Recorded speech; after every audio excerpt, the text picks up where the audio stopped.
Short on the Bucs, but it is getting shorter. We're at the point of the season where extended losing spells can be deadly. The Pirates need to make a U-turn this weekend.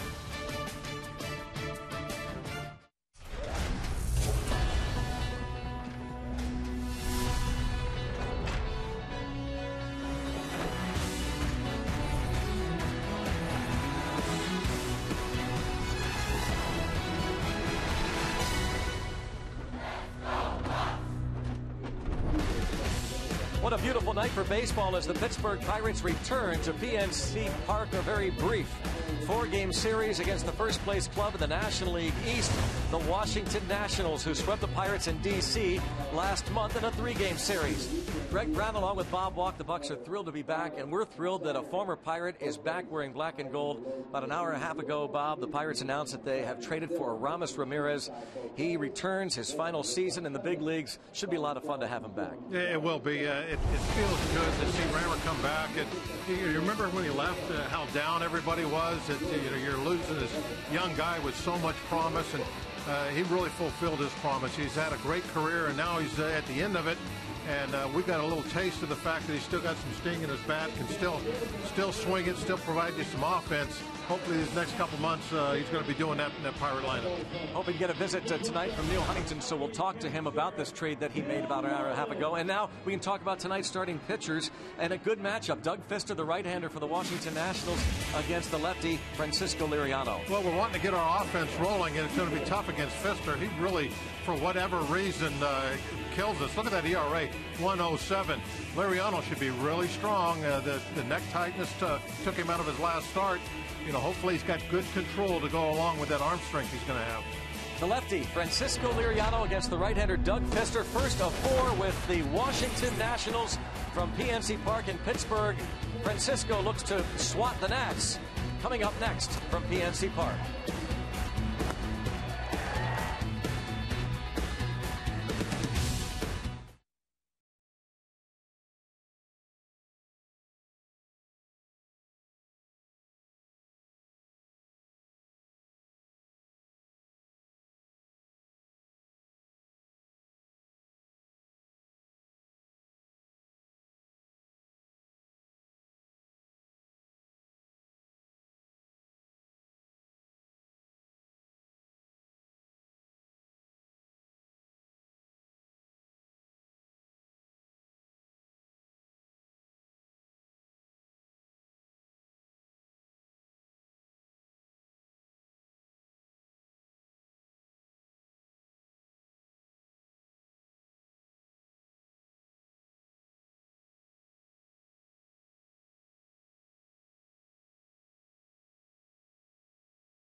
Toyota helps you get the most out of your drive. Just ask a friend who drives one. Toyota, let's go places. And by Barrel Automotive, we're driven to be better. Let's go Bucks.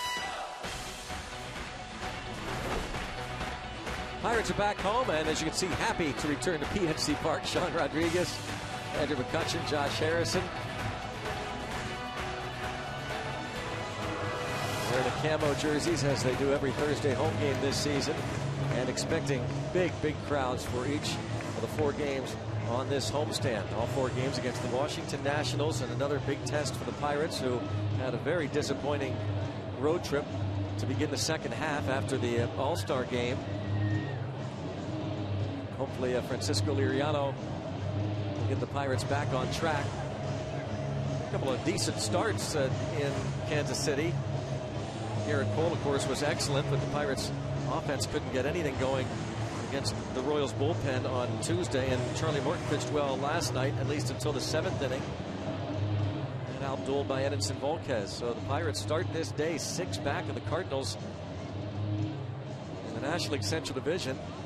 Those Cardinals are taking on those Royals tonight in a makeup game, and Francisco Cervelli returns after missing a couple of games with a bruised wrist. So that will be a help, you would think. And their starting catcher back.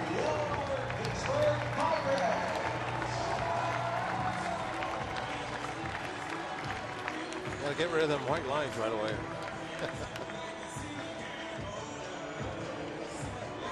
Check out the Honda starting lineup for Matt Williams. Washington Nationals. They are 51-42. They lead the Mets by 3 games in the National League East. Michael A. Taylor is the speedy leadoff hitter. Danny Espinosa follows, and Bryce Harper is having an MVP type season right now.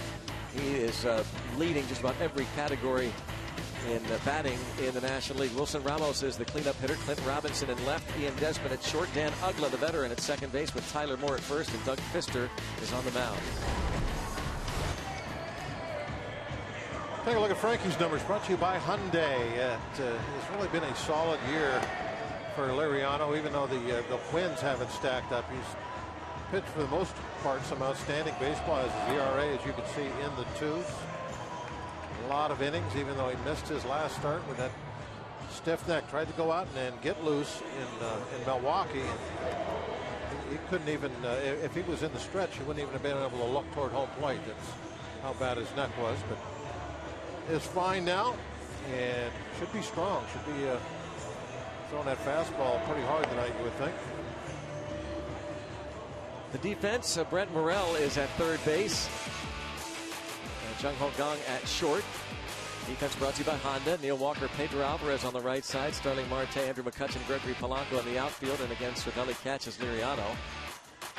Brent Morrell is at third tonight. And Jung Ho Kang at short. We will talk to General Manager Neil Huntington in the second inning and find out more about what's in store for the Pirates now that Aramis Ramirez will be here. We figure tomorrow. The Pirates 1 win and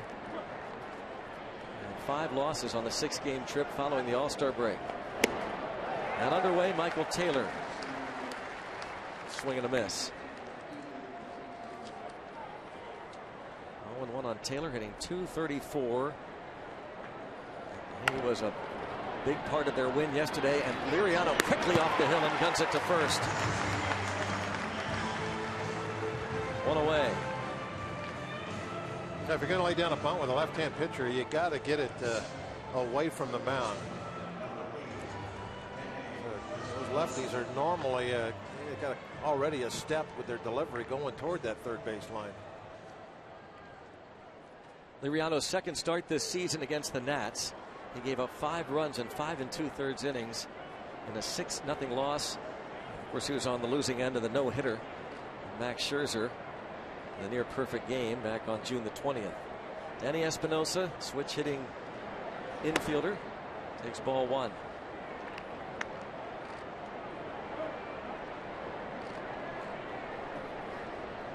Ten homers, 29 RBIs. Max Scherzer, that near perfect game. We'll see Scherzer tomorrow night against Jeff Locke. Scherzer a 10-game winner, an ERA of just over 2. A strong rotation for the Nationals. And they've needed it. They don't have many regular players that haven't been hurt or aren't hurt now.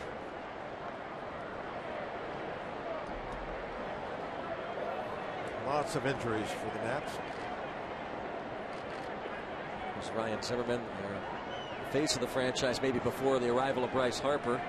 Has been on the DL much of the season, and a strike is called. It's 3-1 on Espinosa.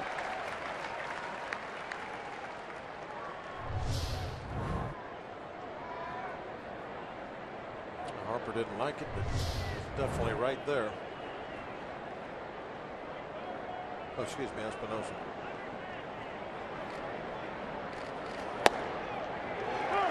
Two. One plate umpire Gabe Morales. First base Scott Berry. Ted Barrett is the crew chief. They're there at second. Chris Conroy at third. Now full count. And tap left side, hugging the line. It is a foul ball. Espinosa didn't take off immediately, then realized there's a possibility anyway that it could stay fair, and then Brent Morrell coming in. You can see that last bounce definitely in fair territory, but not where it bounces, it's where it's caught.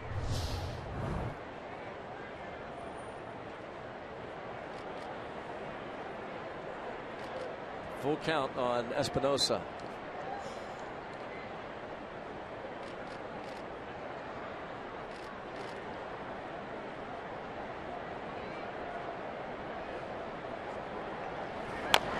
Another chopper. Liriano again. And again guns it to first.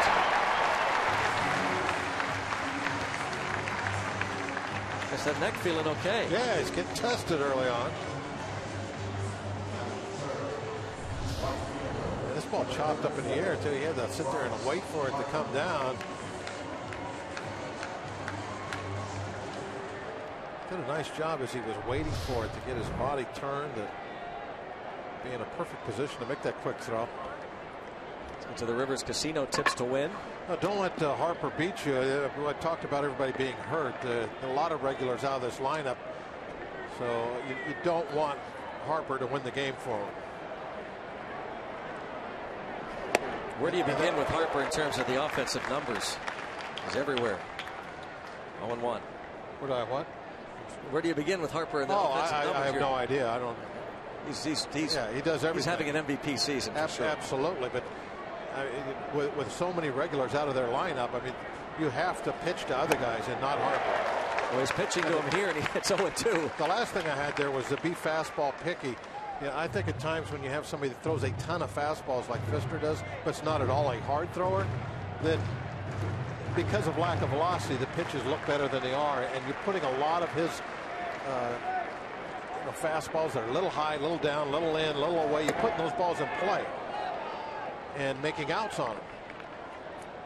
And I think that's also one of the reasons why he has such a low amount of walks, is because guys are putting those fastballs in play that are borderline pitches. Be picky, get a fastball, but get one in the heart of that strike zone if you can off of him.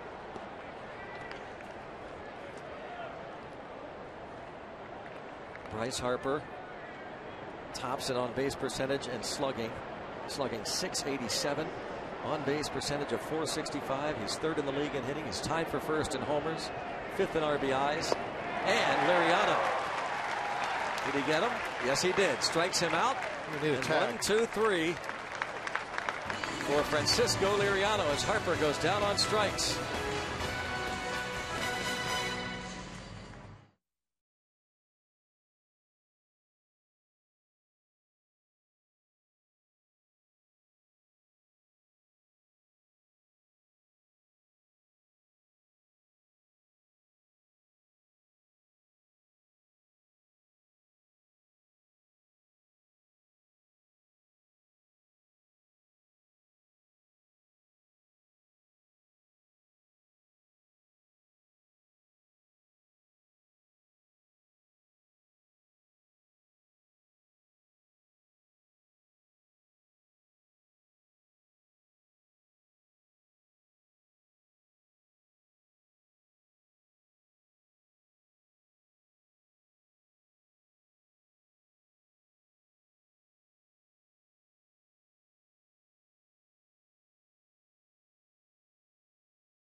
be facing Doug Fister.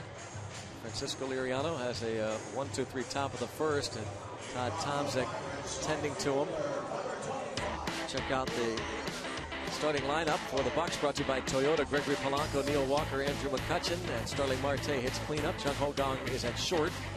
Pedro Alvarez, Francisco Cervelli, Brent Morel, and Francisco Liriano.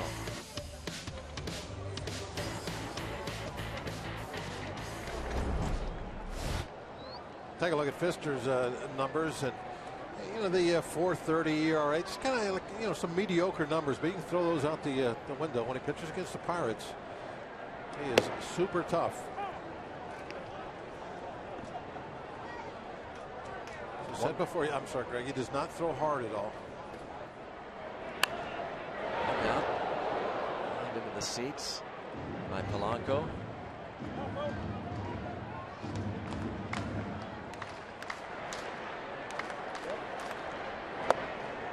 Fister 1-1, an ERA of 1.07 in 4 career starts against the Pirates. He loves to work quickly, that's for sure. 2-2. He does not waste time.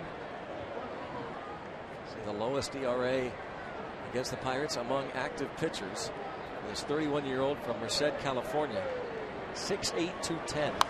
He popped up. Espinosa just out of his reach.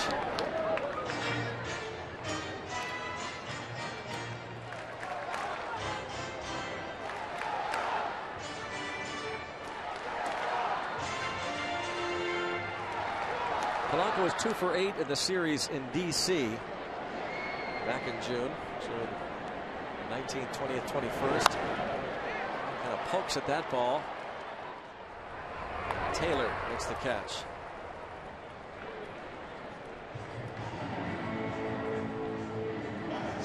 Polanco is retired to start the bottom of the first inning. That tired man, I don't believe Polanco saw anything in the heart of the strikes of it. All edge stuff. And that's what you're going to see from Fister. You got to try and get that count in your favor, where he has to throw you something that you can really take a good pass at. Try to get ahead, but sometimes you can't do it. He painted one there and got the call, just maybe a smidgen off the plate. Line drive to right field. Does it stay fair? No, but boy, that ball was poked by Walker. Now that is a perfect example of what I was just talking about, of getting something on the heart of the plate, something you can take a good pass at.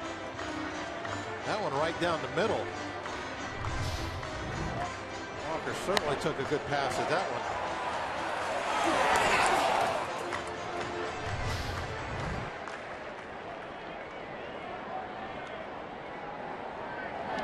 Fister has given up 8 homers in a dozen starts.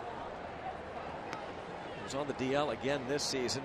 Missed 29 days with a right forearm strain, middle of May through middle of June. Missed the opening of last year, 6 weeks, due to a shoulder strain.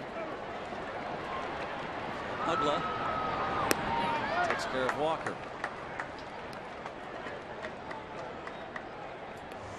Fly out and a ground out. Doug Fister, who was a 7th round pick in 2006 by the Seattle Mariners out of Fresno State, was acquired from the Tigers back in December of 2013. Went to Washington. The Nationals sent a couple of pitchers, Ian Kroll, Robbie Ray, and Steve Lombardozzi. Played tough to get. I see he was drafted 3 times before he ended up signing. Glad you did your homework. There's a media guide. I knew you had those media guides. And a little flare into center for McCutchen.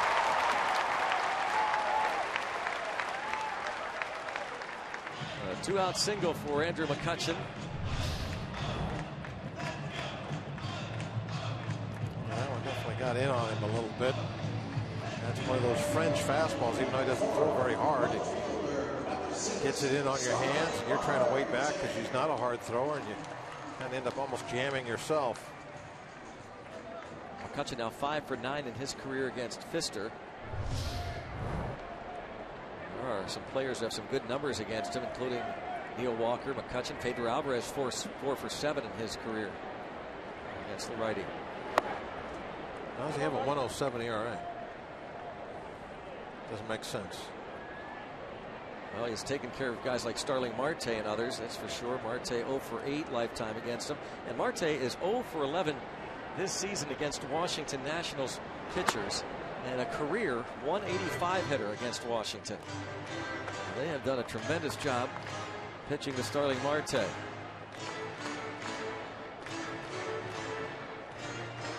Pirates hitting coach Jeff Branson. I got to get rid of this media guy. Would you mind, Zach, putting that in Bob's bag there to take it home with him, as he always does? Well, you've already. Yeah. I had like 4 things I was going to read out of it. You already read it. It's the job of a promo reader. I know. What are you trying to be, a promo reader? I was going to try. Why don't you give me the analytics on Doug Fister, and I'll go ahead and be the color analyst now. You know, Fister throws Bob about 70% fastballs this year. Last year he threw cutters at almost a 15% rate, and now down to 9%. So we'll kind of be looking at that. At least I will. I don't know about you. You'll be looking into the media guide again. Yeah. So we'll check that out. His curveball usage down just a smidge. Why was this, Greg, in his last start? Look at the difference between his fastball usage normally and way up in his last start. What's up with that? No, you don't know. Well, you gotta give that back to me. No, I do know. I just have to have time to analyze it like you do. Greg, give me my chart back. Give me my media guy back. Steve McCaddy is the pitching coach. The Nationals boast some of the better starters in the league, though. Steven Strasburg is on the disabled list. He is scheduled to pitch a simulated game on Saturday here in Pittsburgh. Yeah, Nationals are heavy favorites, but it hasn't been easy for them.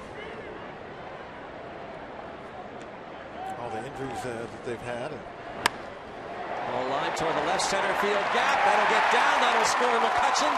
And the Pirates will take a 1-0 lead as Marte is motoring around second, headed to third with a triple. 1-0 Pittsburgh.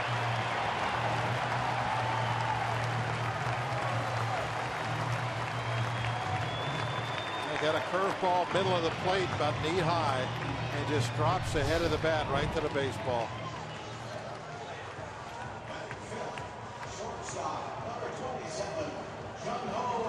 Right into the notch.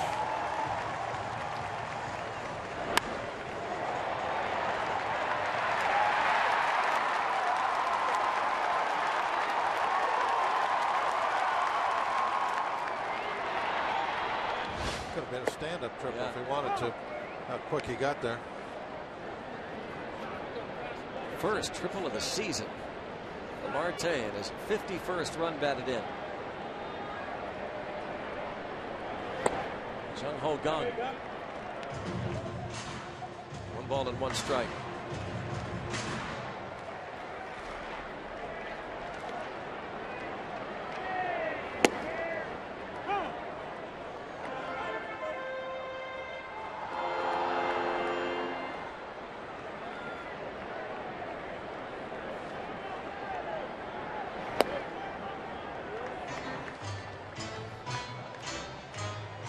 Two and two on Kang. First among major league rookies in on-base percentage, 3rd in hitting, 4th in slugging among rookies.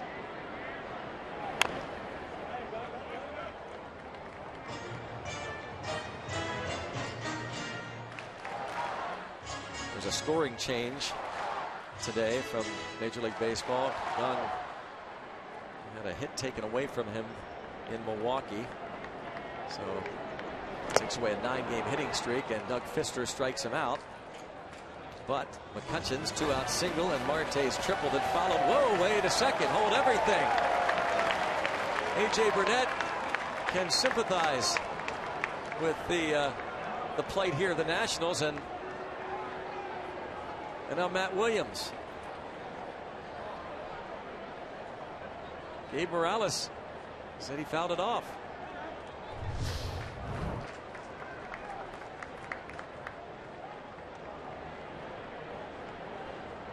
Well, if he touched it, it is definitely a foul ball. They hit the dirt. Now we'll go to a break. No Mark Reynolds on that one.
Game break, the Houston Astros acquired left-handed pitcher Scott Kazmir from the Oakland A's for 2 prospects.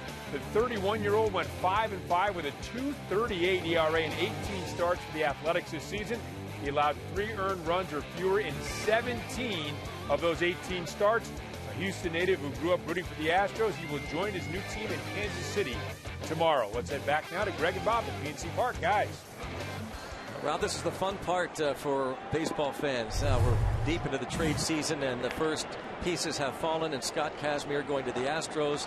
So Oakland is going to start making the moves. The Brewers send Ramos Ramirez to the Pirates. You can expect more from, you would think, those 2 clubs. We'll see where the other pieces fall. We'll talk to Neil Huntington, the Pirates general manager, in the bottom of this 2nd inning. Pirates up 1-0. The Astros start the day 2 back of the Angels in the American League West. Oakland at 44-52. A disappointment for sure. Starling Marte's triple giving the Pirates this 1-0 lead.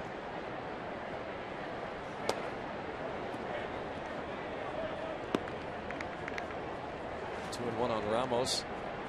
He was traded in a deadline deal 5 years ago from the Twins to the Nationals for Matt Capps.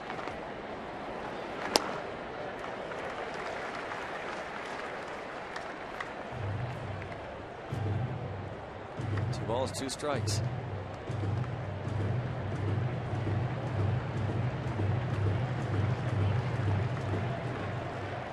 The armchair GMs love this. Yeah. Last 2 weeks of July. A lot of fun.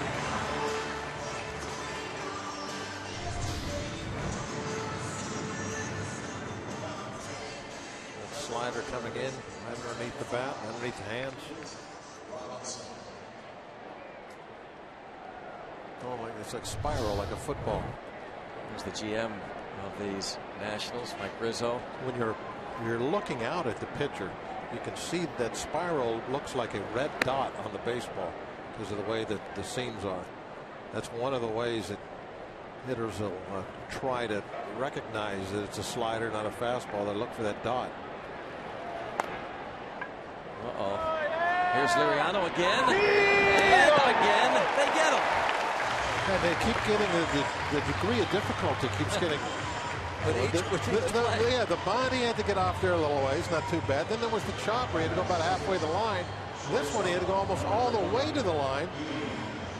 When I saw where it was rolling, I'm going, well, you might as well just let that one go. You know, you're not going to throw anybody out. Look where that ball is. Yeah, he did throw somebody out. Throw a bullet across the infield.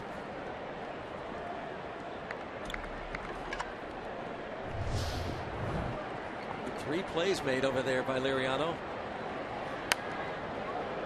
2 outs. Here's Ian Desmond. He's been the subject of trade rumors. 213 average for Desmond. As Bob was saying, so many injuries for these Nationals. Anthony Rendon. Well, Desmond, one of their big name regulars, who is just not hitting. Something is not clicked this year with the bat for whatever reason.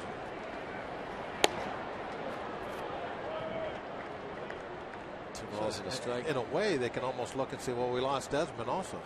Like, because they don't have their normal Ian Desmond out there playing as far as his offensive numbers. And I think hasn't he struggled a little bit with the glove also this year? Desmond we had to double check this. I don't know, I was with you before the game going over the game notes, Bob, but 21 errors. Now, that's shortstop usually going to have more than anybody else, but that's not 21. Oh yeah, I was going to say that's a big number. 1, 2, 3. 3 strikeouts so far for Francisco Liriano.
July the 6th, the game where he had struck out Derek Norris, and then the Mark Reynolds strikeout that wasn't. Reynolds followed with a home run on the next pitch. It was the last homestand, that weekend series, and then the strikeout that wasn't. Jung Ho Kang appeared to have struck out. There was some question as to whether he had or not. He ended up flying out to end the bottom of the first. 1 ball, 1 strike on Alvarez. Hey, you're just listening if you're an umpire to see if you can hear the little tick of the bat. Hits this one a long way. The other way does Alvarez, and back and clear the deck. Cannonball coming. The ball goes the other way with his 13th and a 2-0 lead. They got a ball that was elevated and on the outside corner and didn't try to go out and hook it, just went with it.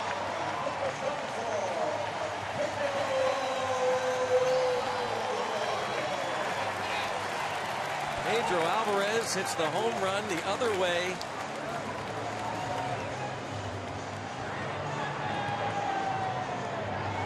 His first homer since July the 5th, and it's the 9th allowed by Pfister. In just over 70 innings. Here's Francisco Cervelli. The strike is called right on cue. Neil Huntington joins us right after the home run by Pedro Alvarez.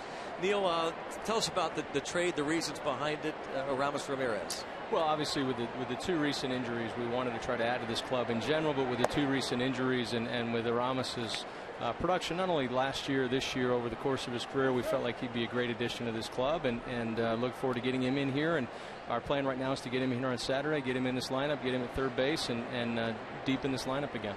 That was going to be the next question. He is going to play third base every day. He will. You know, we've got a couple guys that are versatile, and they're a ways away from being healthy, but right now Aramis can come in here and stabilize third base for us. Gong will bounce back and forth between short and third. Clint will have some options depending upon what we do with the rest of the lineup and the rest of the roster between after the Ramirez reports. Once Josh and Jordy get healthy, we'll figure some things out. Cervelli, count of 1-2 strikes. 2-2. Now, how much? You know, I don't even know if you would tip your hand in answering this question. As far as setting up priorities going into this trading period, offensive help, is that job one? Is that? Well, as we approach the deadline before the injuries to Josh and to Jordy, our goal was to just find a way to make this club better, whether it was offensive, whether it was in the bullpen, whether it was rotation, whether it was bench depth, a position player somewhere. Obviously, the two injuries changed our priorities a little bit. And so we did. We went out and then aggressively looked for an infielder that could add to this club, that could give us somebody that's capable of regular at bats and production and regular at bats, and we felt like Aramis was the best fit for us. Broken bat, going to drop in for a hit. Francisco Cervelli back in the starting lineup. It brings up Brent Morel. So with the Aramis Ramirez coming back to Pittsburgh, I guess that was going to be the question. Yeah, you've answered that the plan is he's the third baseman, because the speculation was, wait, could he even take some ground balls at first base? Has they ever done that in the past? But pretty much he sticks at third, and Jung Ho Kang will spell him on occasion, but Kang will mainly play short then. Again, Clint is the manager and the one that makes out the lineup and utilizes the guys that are in his dugout on a nightly basis. But as we made this move, the thought process was Kang would be our primary shortstop, Ramirez would be our primary third baseman. Now again, Sean Rodriguez can bounce all over the place. What we do with, again, the roster move to add Aramis. Man, I love it when I come on TV and we score and we hit the baseball all over the ballpark. Isn't that great? So that is the plan. And again, the question, and I understand the question, once Jordy returns, or once Josh returns, or once both return, we've got a lot of baseball games to play and a lot of baseball games to put ourselves in a position to win, and we felt the addition of Ramirez would help us win as many of those games as we possibly could. But Neil, I know that these trades, you've talked about this before, they don't happen overnight. They don't happen in days. Sometimes it takes months. So did this happen after the injuries, or was this kind of in the works? Well, you begin the process a long time before the process actually plays out in most scenarios. This was one that we'd had conversations, and as I've said before, we're having the conversations we're supposed to be having so that we have an understanding of who might be in play, what the acquisition cost might be, what might be a good fit, who could move quickly, who's going to wait until the deadline, who's going to wait until somebody hopefully gets a little bit desperate and maybe overpays, and maybe people felt we overpaid. But we had a pretty good feel. Then our injuries happened, and as Bob, to your question, it shifted our priorities a little bit, and we felt like this was a good move for us at this time. Doesn't mean we're done. We're going to continue to have conversations at various points with various clubs about various players that we'd like to add to the roster, and if there's another opportunity out there or opportunities out there, we'd like to add to the club. But we do feel like this stabilizes what had become a little bit of an unstable spot for us. I know you're also a believer that change of scenery can be big for players. So did the history with the Pirates have anything to do with Ramirez coming here, thinking this would be a comfortable place for him? Well, we'd heard a lot of good things about him from his days here. There were a lot of people that were here when he was here that had positive things to say about him. So we felt like he would come in as a veteran presence and be a positive addition to our culture. Yes, there is something to the fact that a player who may be in his last run wants to win, is excited about coming into an environment in general. But the fact that this is where he started, we thought that this may give him a little bit more of a bump, and that's our hope, is that he'll come back around and continue to swing the bat the way he has for about 6 weeks, because he's been a really productive major league hitter for about 6 weeks. Point Park University tweets reacting to the Ramirez trade. Just as a side note, Bob and I were leaving the ballpark after the final game against the Brewers here a few weeks ago, and we happened to walk with Ramirez to the bus, and he was glowing about this team. He said, "You guys have a really good baseball team." And so there's no question that he's now thrust into a pennant race, and that can really jumpstart a player. It absolutely can, and he's been there before. It's not the first time he's been through it, so that there shouldn't be any nerves. He should be excited to come in here. We've got such a great group of guys. They've got a respect for him across the diamond for all those years, and again, our anticipation is he'll fold right in and be a nice addition to the production on the field, but also to the group off the field. 2 on 1 out. And Polanco, a fly ball to center. Taylor for the second out. I've been getting a lot of questions about this trading stuff, and one of the questions that comes up is about rentals as opposed to getting guys that are signed beyond just this season. Where do you stand as far as what do you prefer when you're looking to get help for a pennant drive? Is it significant that somebody may or may not be signed for next year, or do you not really pay much attention to that? Well, I think a lot of it comes back to fit on the club and then acquisition cost. And guys that have years of control that are good players tend to cost a lot more than guys that are short-term players. And in Ramos' case, he's a free agent after this year if he decides to play another year. So a lot of it comes back to acquisition cost and overall fit for us as we go forward. We'd love to add guys that are going to be here for multiple years, but it comes at a much higher cost.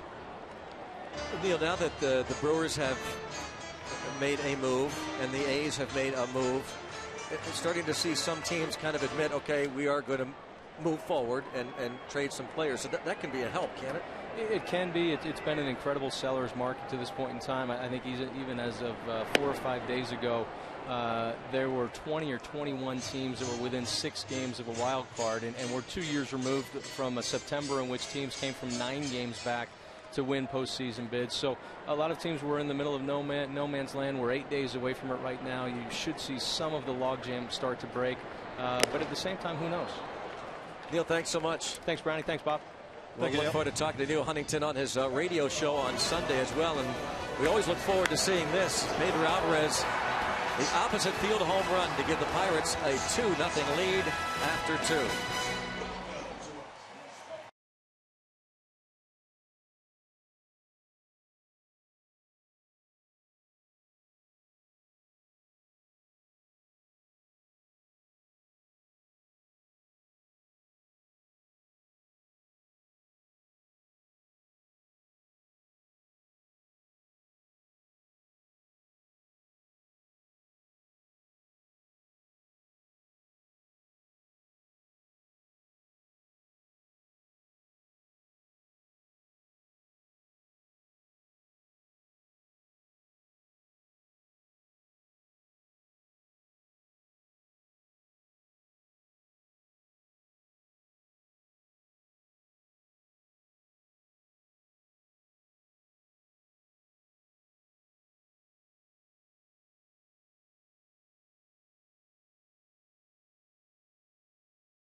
Inside Pirates baseball, go behind the scenes with Garrett Cole, A.J. Burnett, and Andrew McCutchen in Cincinnati as they partake in this year's All-Star festivities on Inside Pirates baseball.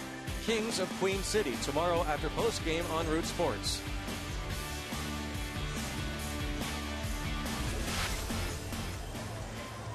Garrett Cole will be pitching on Sunday. See him there. A.J. Burnett will pitch Saturday night.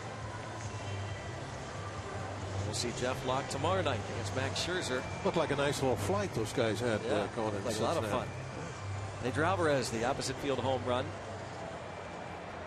Again, our thanks to Neil Huntington answering some of our questions as he said, "I'm going to keep working. I have to believe more to come." As he tries to improve this club. Yeah, you got it. Takes two to tango, though. Yep. On a strike on Ugla. I'm sure there's a half dozen trades he would like to make, but he talk the other guys into it. What do they want? He was able to talk Doug Melvin into the trade with the Brewers to get Ramirez, and as he said, now it's Ramirez. The plan is to get him at third base on Saturday.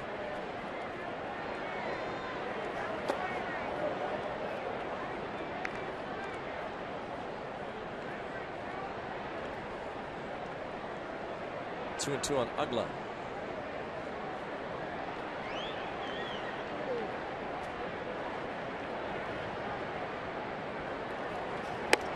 And another strikeout for Liriano.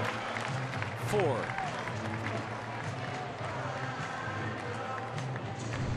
Absolutely a perfectly placed fastball. Look at that. 93 right on the corner underneath the hands.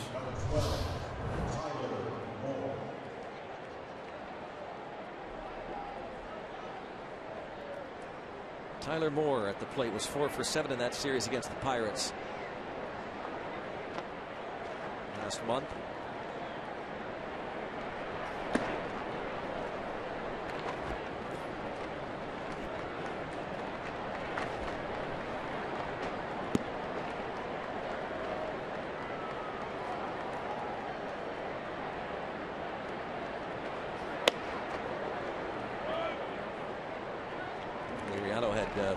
Put 3 zeros up against the Nats. They start on the 20th. 3 innings, then gave him 1 out home run to Bryce Harper.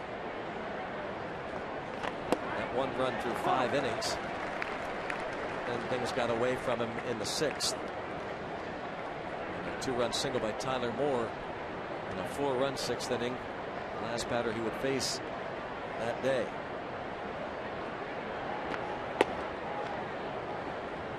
Falls behind him 3-1.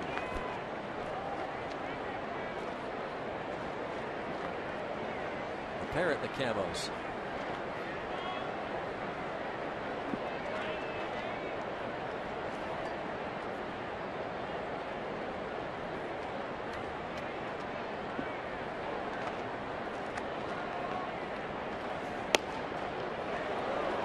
And a 1-out walk. First base runner.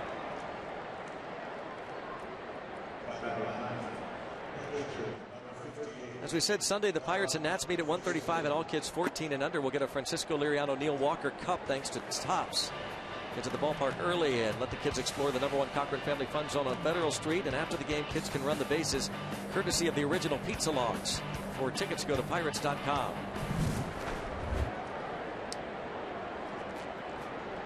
Good hitting pitcher here, but Fister's going to be asked to bunt and comes up empty. Played some first base at Fresno State, right? How do you know that? Read it somewhere. A good promo reader.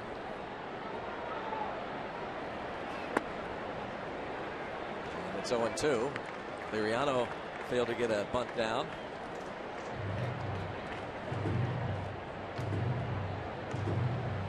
Fister with 6 hits and 22 at bats this season, a .273 average.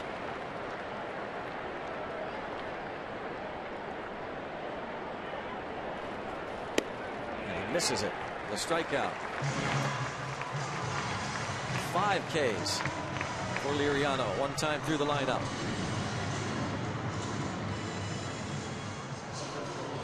Yeah, feeling good with that little extra rest. Not only does he have good stuff, but the command is outstanding tonight.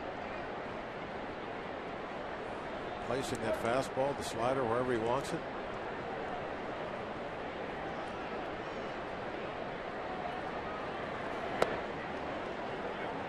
Hasn't had to get a whole lot of chases. That's a longtime Nats fan. Yeah, watched it exposed moving from Montreal to D.C.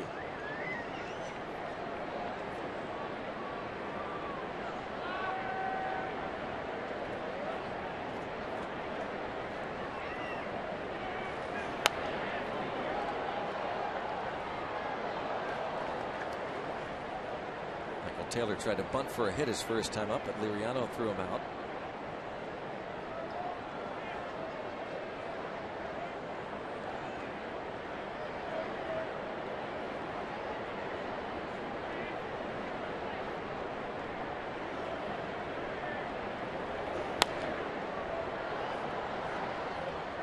And out in front, 1-2. Taylor was the spark plug in the game yesterday in Washington. They had played an afternoon game against the New York Mets. They were down 3-0 heading into the bottom of the 8th. And Michael Taylor went 2 for 5, drove in 3 runs in the ball game. A big hit in that 8th inning. 2-run single that tied it. Scored the go-ahead run moments later. And another strikeout for Francisco Liriano. 6 Ks through 3.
And it's been all Francisco Liriano. He has made all 9 outs. As a viewer has pointed out, champ, he's a champ. Yeah, thanks, champ. Appreciate that. Yes. We didn't know that. Well, 6 strikeouts. Didn't realize that. 9 outs. All 9 outs. 3 assists. Yeah. It's Frankie versus the Nats. And he's winning.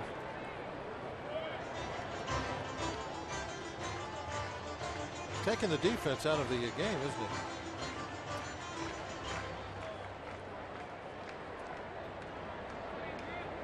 McCutchen singled in the first, scored on a Marte triple.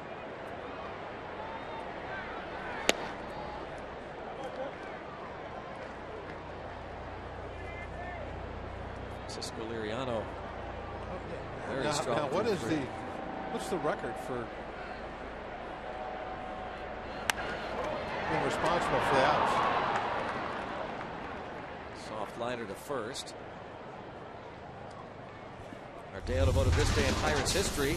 This day 1991 rookie John Wehner goes 5 for 5 in the Pirates 12-3 win over the Braves at Three River Stadium. Became the first Pirate rookie to go 5 for 5 since Richie Zisk in 1973. The Rock. He looked locked in, didn't he? Oh, you know what? It's a good thing because a couple of those were infield hits. Good thing he could run like a deer. That's true. Not like the Chick-fil-A cow. No. I think Wehner could even now beat the Chick-fil-A cow in a race. If you run like the Chick-fil-A cow, it's going to be a double play. Yeah. Stab by Pfister. Nice play by the pitcher.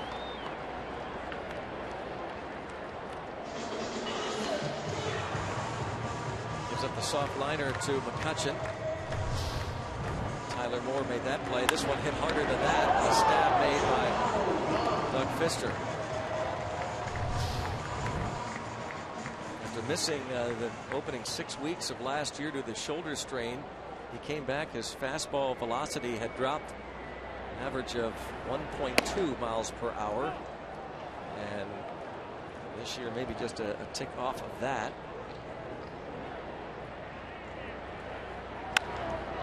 Fly ball toward left center field, sending Clint Robinson back to the big part of the yard, and that'll drop in. And Jung Ho Gong has a double. So Marte, Alvarez, and Gong toward that notch in left center field. Triple homer double. What you love to see with a couple of outs, get yourself in the scoring position with one swing, hit that ball in a gap.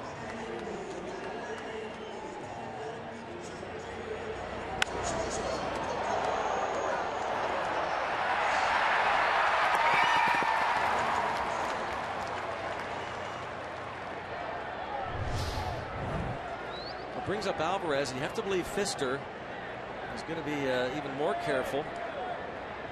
I told you the career numbers for Alvarez against Doug Pfister, now 5 for 8 lifetime. Clint Hurdle addressed that issue before the game about the reasons you put a guy like Alvarez at first rather than Ishikawa, who had the big night the other night.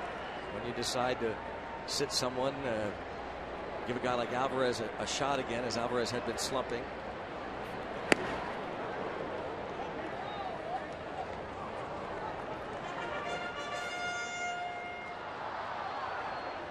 And Point Park University tweets on the ticker crawling across your screen on the Alvarez home run. Oppo in the second.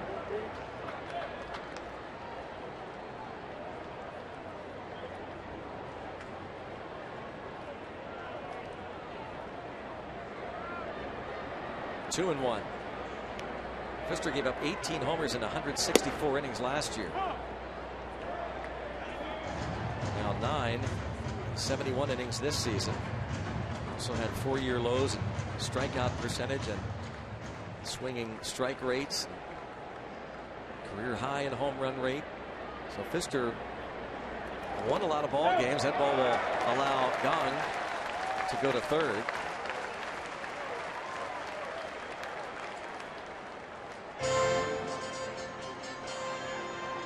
How about Pfister not going home on this? Just stood there. Yeah, on the mound. Third baseman had to end up starting to run home.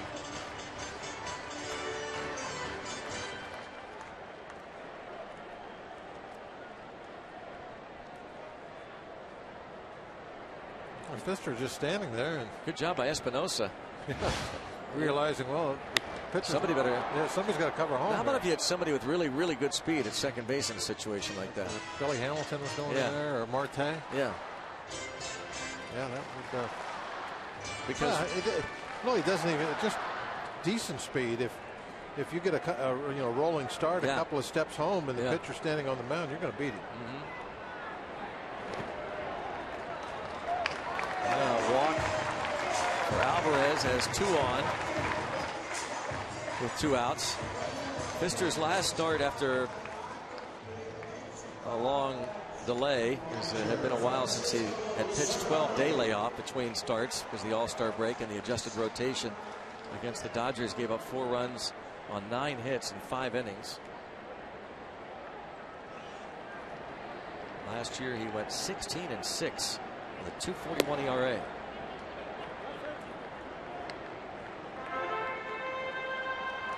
Cervelli singled his first time up.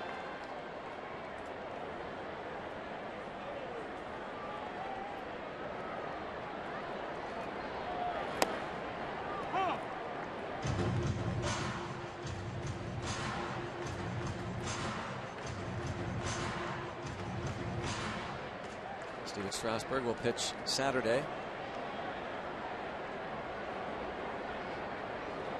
A simulated game.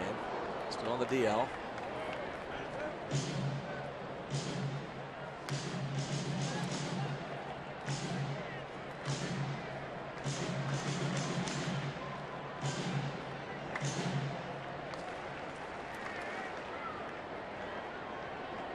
Cervelli with batting gloves on both hands tonight.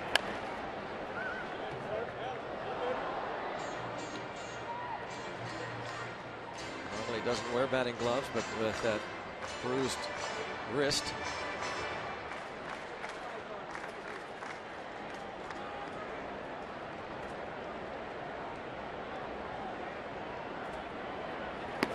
See that 2-2. Right wrist looks heavily taped.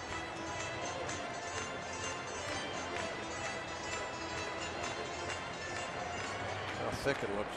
Pitches that were blocked in the dirt when he was behind the plate hit the same spot. Maybe not taped, but some kind of padding on there. And Pfister strikes him out looking. Third strikeout for Pfister. Pirates strand a couple but lead 2-0.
On this play, obvious pain, stayed in the game, but next pitch a foul ball, and Escobar walks straight to the dugout. Back in D.C., further tests being done. And already mentioned the long list of injuries to key players, mainly Rendon. Donard Span is on the DL. Offensively, we're talking about Jason Worth and Ryan Zimmerman, 2 keys. Hoping to get Steven Strasburg back, but no word yet on the others. Long list. Well, they've had 3 of those guys out on minor league towns playing, getting rehabs. Rendon's down. In fact, each level they've got Rendon, I think, in low A, Worth somewhere, double A, Zimmerman triple A. Yeah, so they're, they're close to getting full strength back, or at least some of their regulars back in that lineup.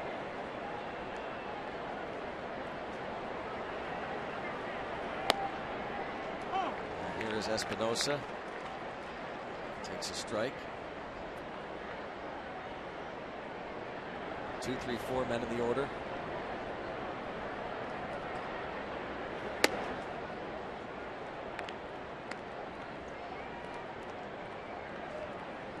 .284 hitter as a right-handed batter.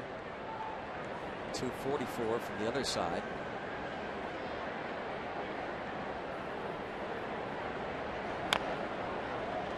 I thought that was for a moment going to be another tapper back to the mound. Chopped off home plate.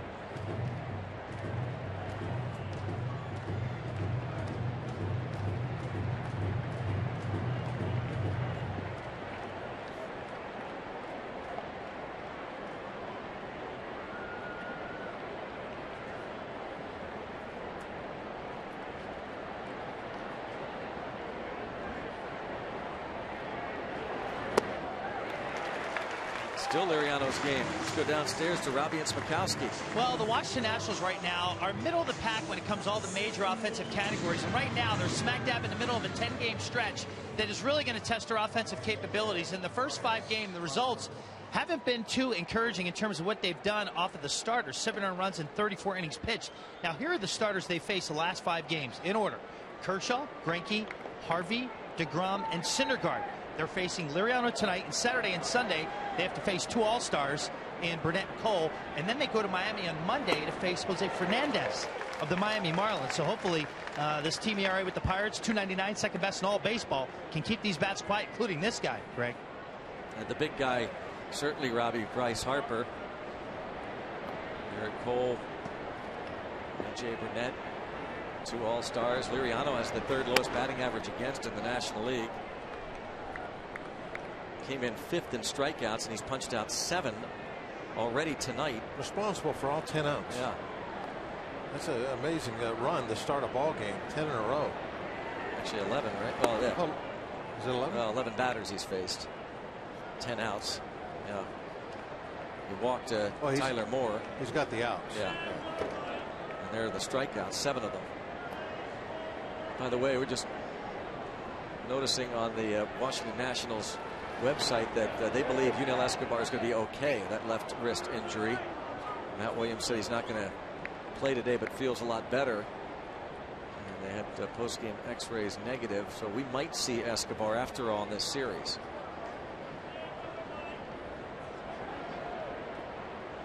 Three and 1 the count on Harper.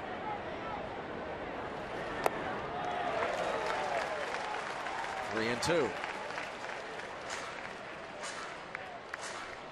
You got good stuff, and you can make an MVP candidate chase one that far out of the strike zone on a 3-1 pitch. You got 3-1, you're keyhole, and you're looking for a certain pitch you can drive out of the ballpark, and to swing at a slider down and away in the dirt. I'm telling you, that pitcher has good stuff. Good stuff. It's unbelievable. How many is that? 11? Yeah. 11 now. 11 outs. 11 outs. All the outs in this ball game so far. He's struck out 8, and he's assisted on 3. Yeah, the ball has either come back to him at the mound, or he's striking him out.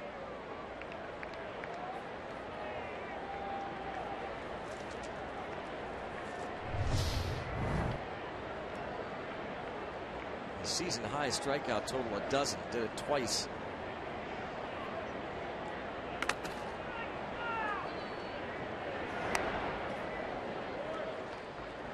Check swing on Ramos, struck him out in the 2nd.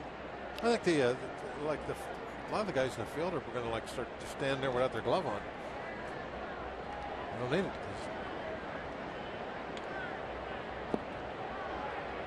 He's gotten Harper twice. 0-2 on Ramos.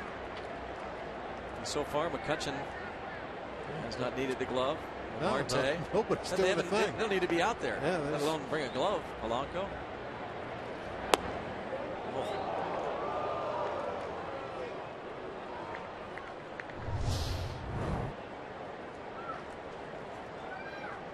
That slider's been so good.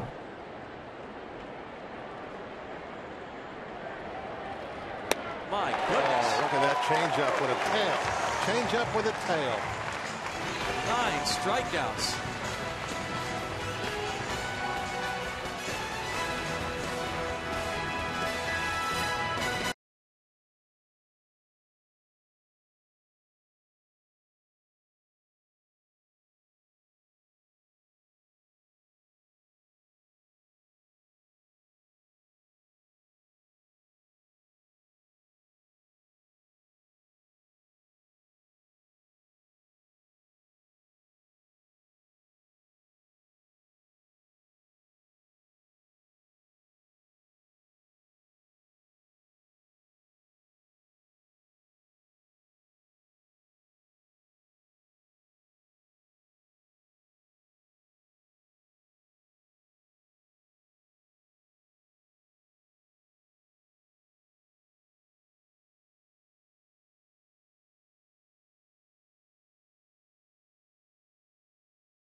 All right, Rob, we'll be anxious to watch that one. Be a very interesting game tonight. Battle of Missouri. Chris Young, John Lackey.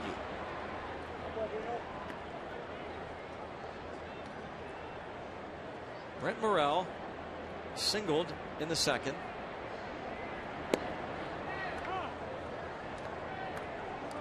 Francisco Liriano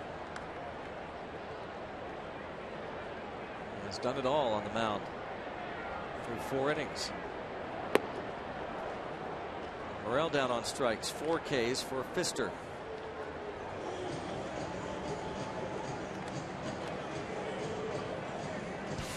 Playing fantasy baseball, MLB.tv serves up real-time highlights and pitch tracking info on your out-of-market fantasy players, live or on demand on over 400 devices. Blackout and other restrictions apply. Get MLB.tv today.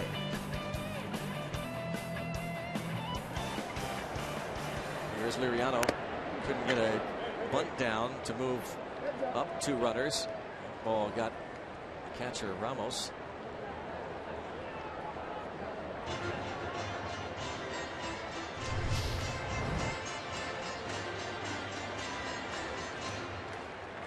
That one stung him a little bit. See his reaction.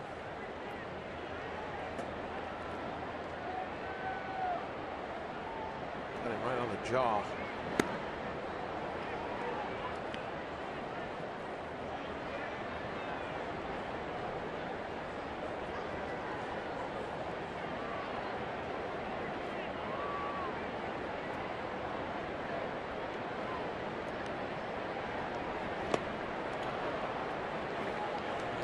Is 5th strikeout victim for Pfister, who is now fanned 3 straight.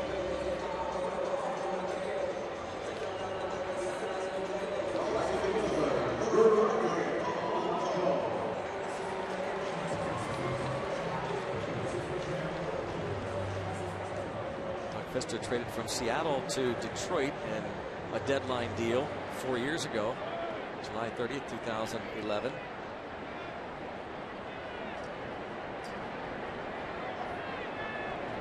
Tigers dealt him to the Nats December of 2013. Polanco has flied out twice.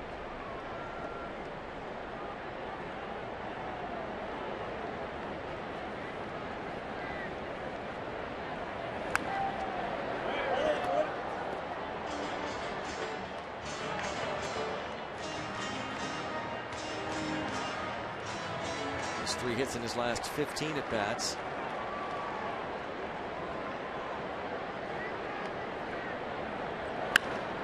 And toward the left center gap, and again to the notch.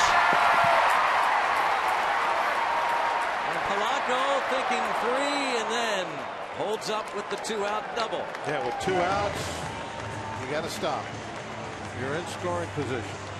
No reason to take a chance. Just go ahead, put on the brakes, and stay where you're at.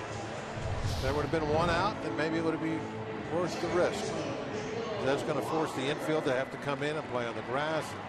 It'll pay off, pay some benefits, but with 2 outs. And that's the 4th time the Pirates have hit a ball toward the notch. 3 of them actually went onto the track at the 410 sign. 1 went over the wall. That was the Alvarez home run. Neil Walker has bounced out and struck out.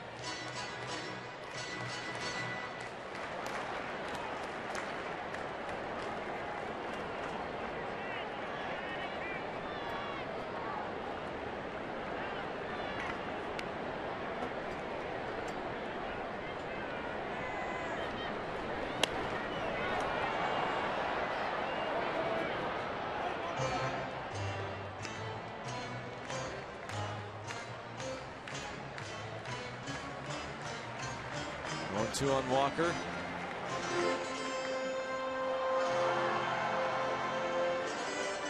Matt Carpenter hits a 2-run homer for the Nationals, for the Cardinals, who now lead 4-2 over the Royals. Randall Grichuk hit the home run earlier. Makeup game. And down on strikes goes Walker. It's 6 for Pfister. 2-0 Pittsburgh.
Root Sports is brought to you by the Chevy Tracks and your Western PA Chevy dealers.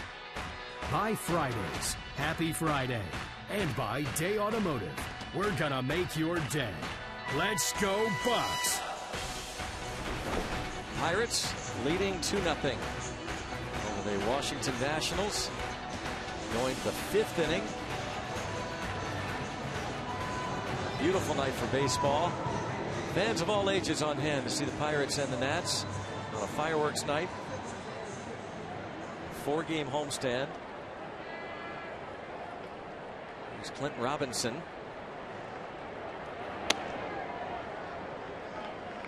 One of 3 balls put in play against Liriano.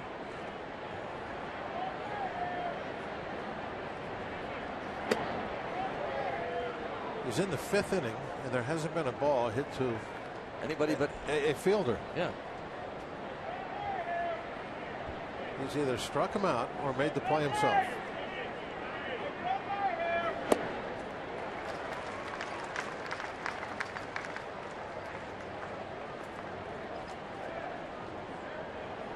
struck out 9 batters.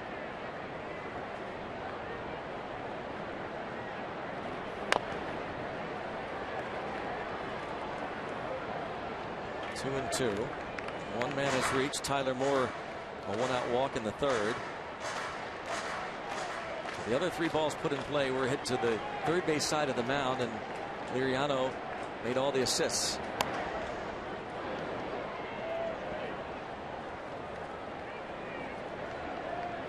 Clint Robinson has been a nice pickup for the Nationals, for a 25th round pick of the Royals in 2008.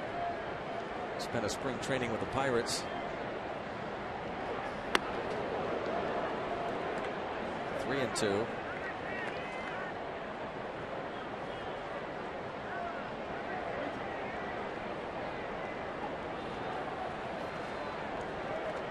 Desmond to follow.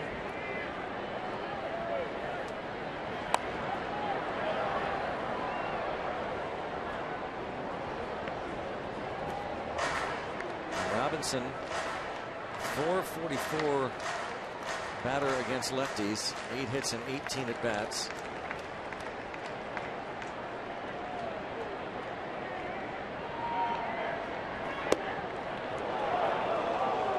Did not get the call, and a leadoff walk.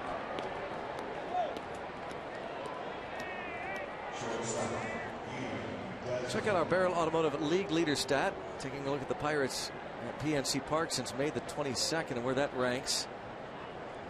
Winning percentage tops, 2nd in ERA, 1st in OPP OPS. I thought that was just oops. I thought they made a mistake. 2nd in WHIP and 2nd in OPP homers per 9. Oops.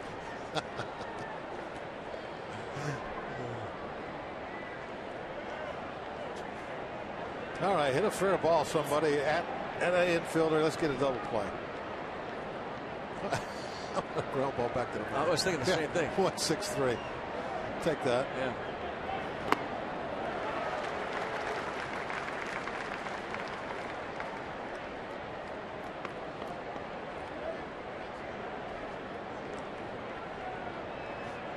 Lines back to Liriano.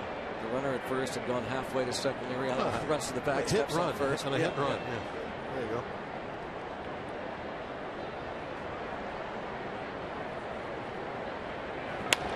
Line to left field, and the first hit of the game for the Nationals belongs to Ian Desmond. 2 on, nobody out.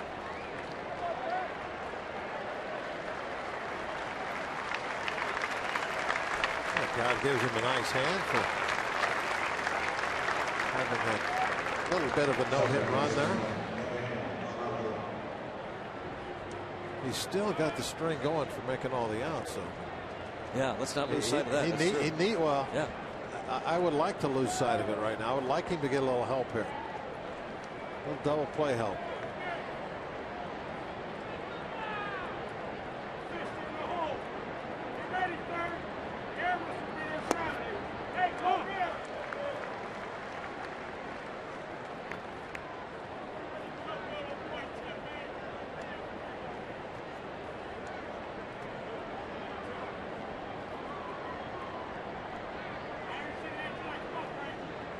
One on Ugla.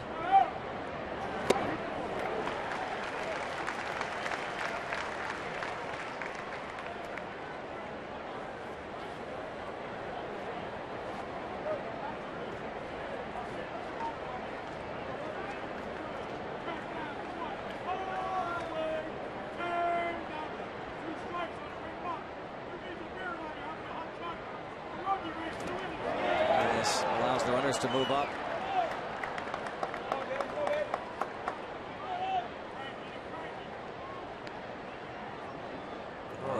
I want him to go back to doing it himself now. Ugla's a good strikeout candidate. He's got him set up. Just didn't get that left knee down. Had it up in the air and the ball went underneath him.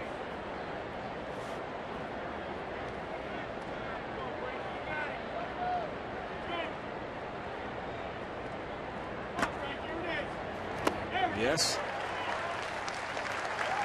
It's the first out here in the 5th inning, striking out Uggla for a second time. 10 punch outs.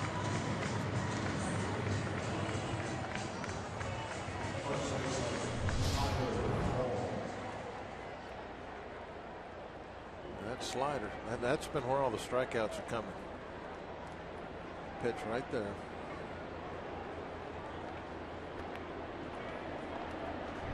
Good job that time, Cervelli, getting on both knees in the dirt.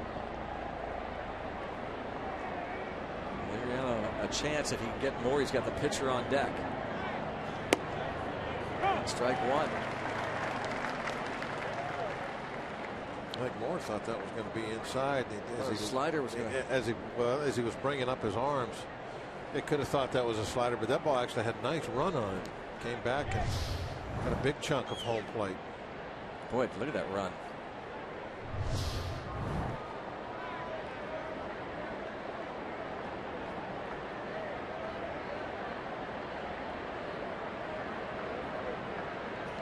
Whoa. Back to the backstop.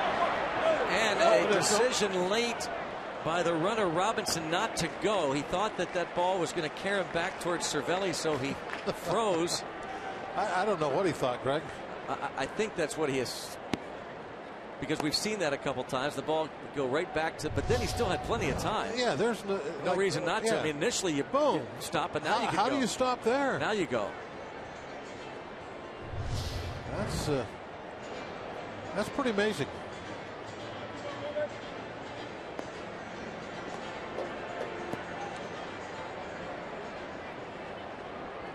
From his angle, he had to see the ball bounce straight left. How could he think that was coming back to the mountain or back to the home plate? You know what I mean? Because the way he was looking at that, he had to see the ball hit and go toward the dugout. Oh boy! Now it's coming home now. 2-1.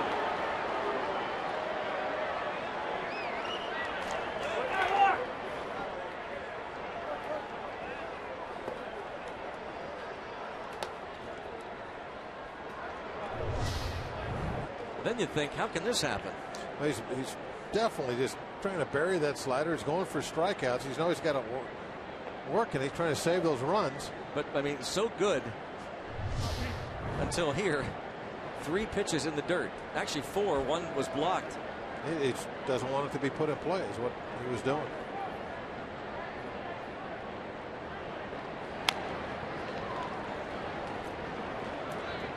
Might do it again on this pitch. If it calls slider, this next one I'm sure will bounce. And that one went through the legs also. There's a couple now that have gone through there.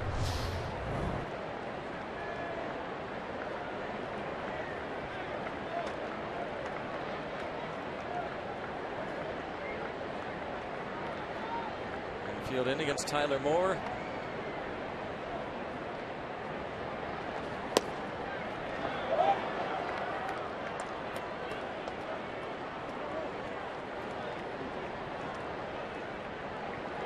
.218 batting average, 4 homers, 20 RBIs.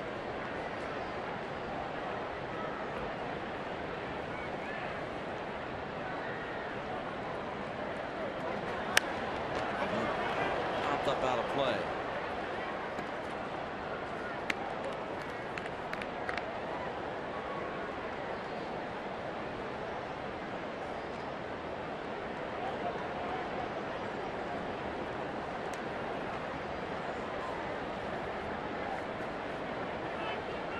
For his 11th strikeout.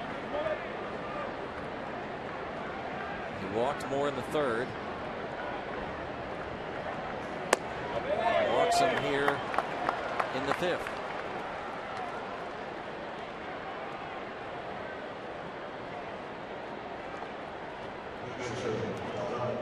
Now Doug Fister, but first Ray Searage will talk things over here. Leadoff walk after Liriano breezed through the lineup through 4 innings, walking just Tyler Moore, the only man had reached. But Robinson leads off with a walk, then Desmond a line single to left. A wild pitch moving the runners up. Able to strike out Uggla. Another wild pitch bringing home the first run.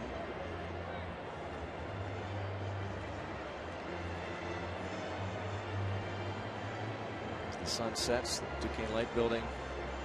Reflection off the glass. Beautiful night. 80 degrees at game time.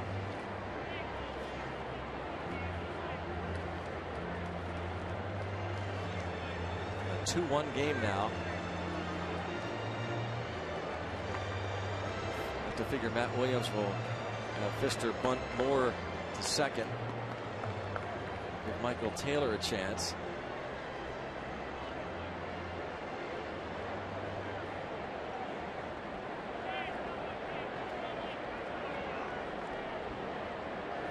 Gives Mariano a chance at another out with a glove. Strike one.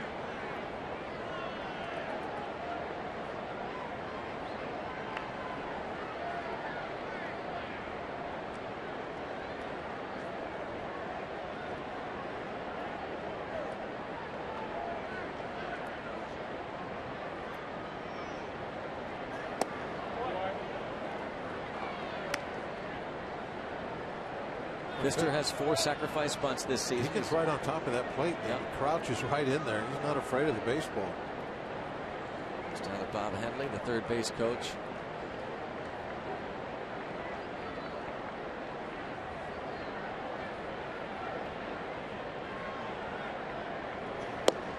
Another stab and a miss.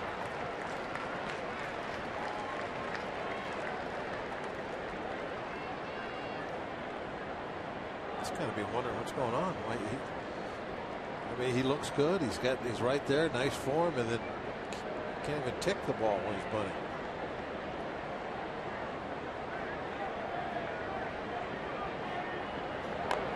Fouls it off for a strikeout. 11th K for Liriano.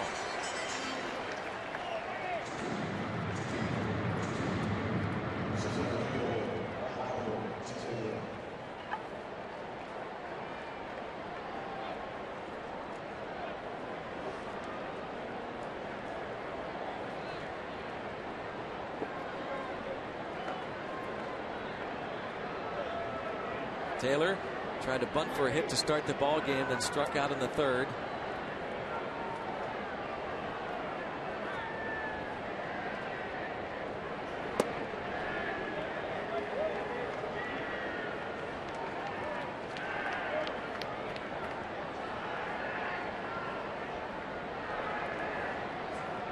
Seven pitches so far here for Liriano in the 5th. 84 overall. Very efficient so far. Might only be able to go about 6 innings tonight, no matter what happens.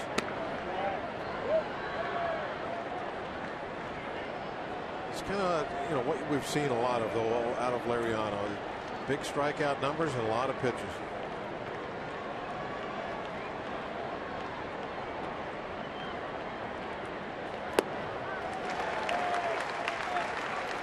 He has maybe 2 complete games in his career. Yeah.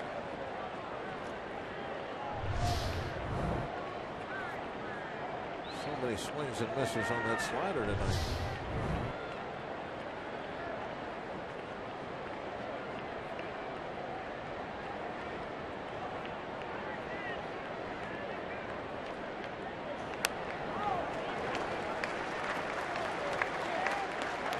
One more for a dozen for Liriano.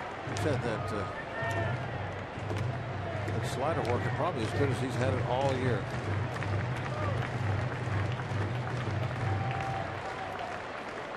Taylor is second on the club in strikeouts. The rookie.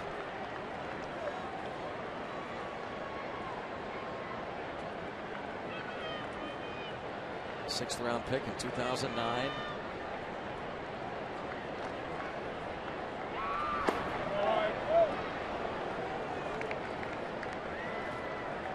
And Espinosa on deck.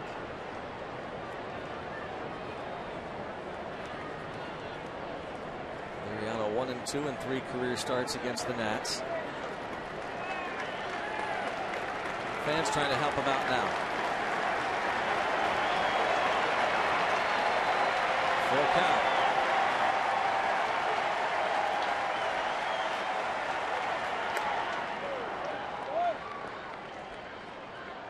do it again.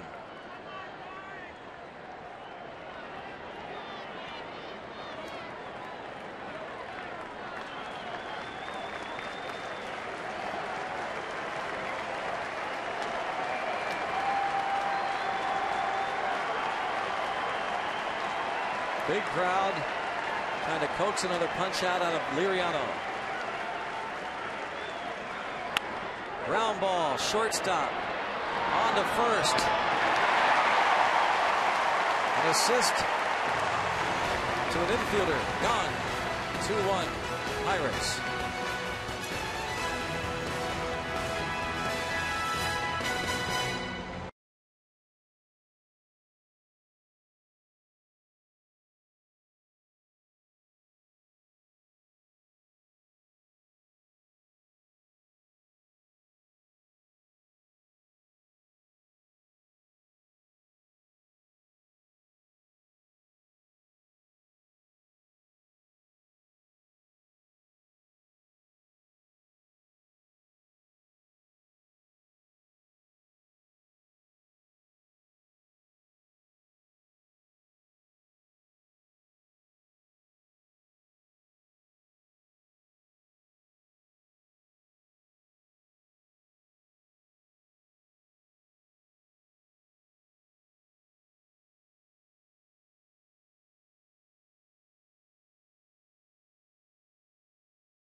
Fan, and you just might see yourself in an upcoming broadcast brought to you by T-Mobile.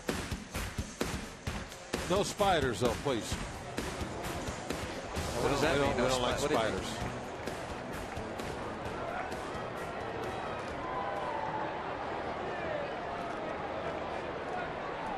Nice Harper fans on hand. Andrew McCutchen has singled and lined out softly to first. That's a fair ball. McCutchen with bat in hand. Thrown out. Check swing.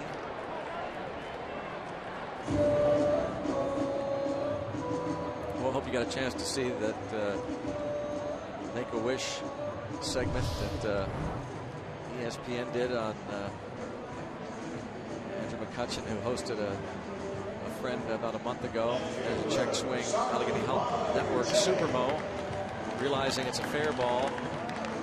Came real close to hitting him in the leg as it came off the bat. Just barely missed.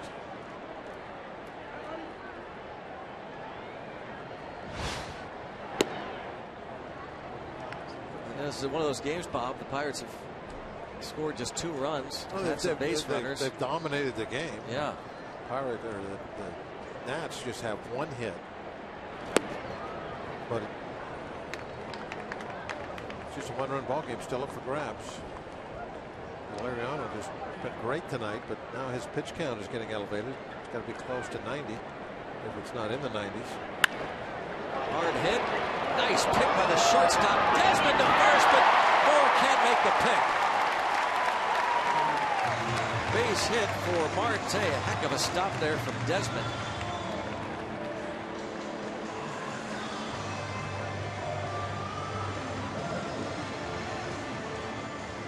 Marte always puts the pressure on the left side of the infield. It doesn't matter if third baseman, shortstop. They have to get themselves in a little bit of a hurry, and sometimes you rush yourself into a poor throw. Desmond did the great job of getting to that ball, but couldn't get it there in the air.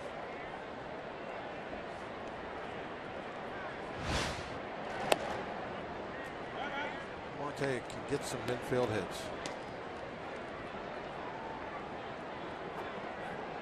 He's tripled and singled in this game.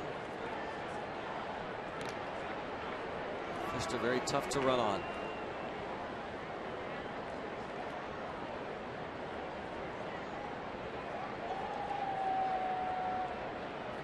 Young doubled into the left center gap in the third.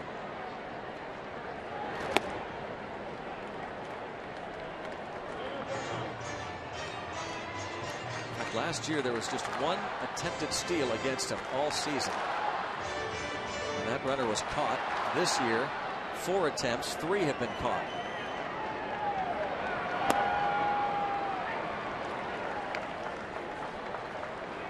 .3-0 count on Gong. If you just take off when it comes set. He didn't hold it very long. What do you think, Greg? Yeah. Is that the plan? Yeah. You come set, go in your mind, go 1,000 and run.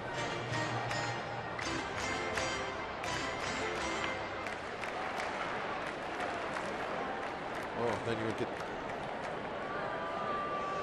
that timeout. I wonder why they didn't call balk there. Time was out. 1,000, go. Well, picked off big time. There's why you don't do it. Line drive down left field line toward the wall. Marte with excellent speed and a bobble by Robinson. Runner going to be waved home. Here comes the throw. He's safe. Young into third. The Pirates take a 3-1 lead in the 5th. A little bit of a bobble out in the outfield. Get the Pirates home. Was unable to field that ball cleanly. And that opened up the opportunity to send Marte home. And Gong, who's hustling all the way, able to take advantage of that throw going to the plate and get himself in the third. Now that forces everybody in on the grass. 2 doubles for Gong. There's an RBI double. Goes to third on the throw. With Alvarez to the plate. There's the drop right there with Marte's speed. That's just an invitation.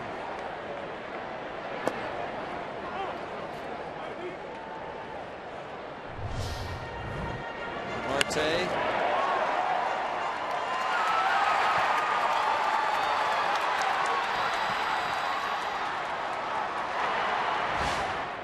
Rick Sofield, who took responsibility for that play the other night, sending Marte when the club was down 3-0 in the 9th. Nice job there to continue his aggressiveness and get Marte home.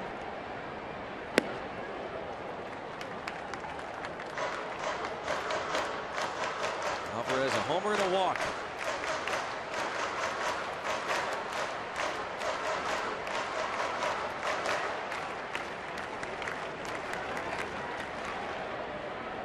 Gotta love that speed.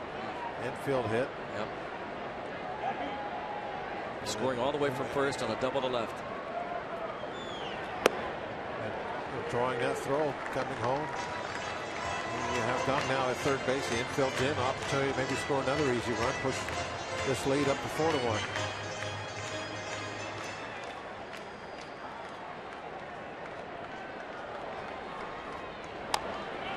Dribbler. Fister the bare hand. Off balance throw to first. Will get the out there. And a nice play, but Alvarez gets the RBI.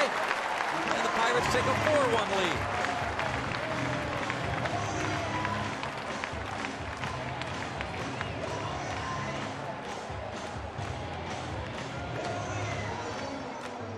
Two RBIs for Alvarez. You can see this ball is just chopped at the plate. Gunt's going on contact. And no hesitation on his part. He just, as soon as the ball is put on the ground, he's going to take off. Ends up scoring easily without even a thought, really, of coming home with that.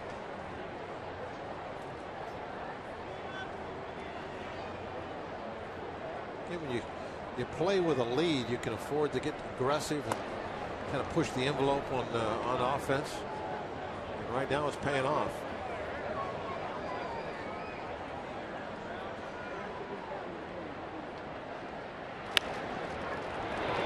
Third base Espinosa. Retires Cervelli. Pirates produced 2 runs and started the infield hit. Jung Ho Kang driving in a run and scoring. 4-1 Pittsburgh.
Two.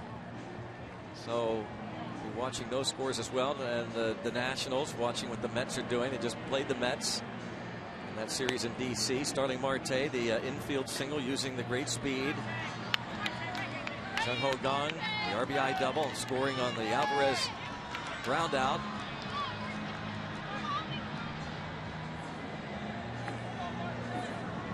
A big series for the Pirates, playing the National League East leaders after being swept in the 3-game series in DC last month. And for Liriano, scratched his post All-Star break start with a stiff neck, and back tonight. He's allowed the 1 hit, and it's a 2-3-4 men in the order: Espinosa, Harper, and Ramos.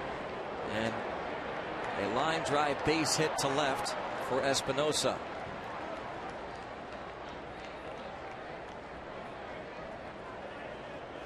He is 1 for 3, and it brings up Harper. Download the MLB.com ballpark app on your mobile phone and check in next time you're at PNC Park. Free app personalizes your PNC Park experience with check-in offers, rewards, social media, and exclusive team content. Download the ballpark app with Google Play or the App Store on your iPhone or Android. Download it right now.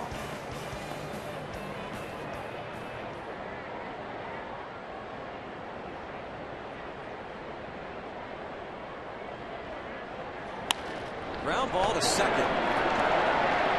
Whoa!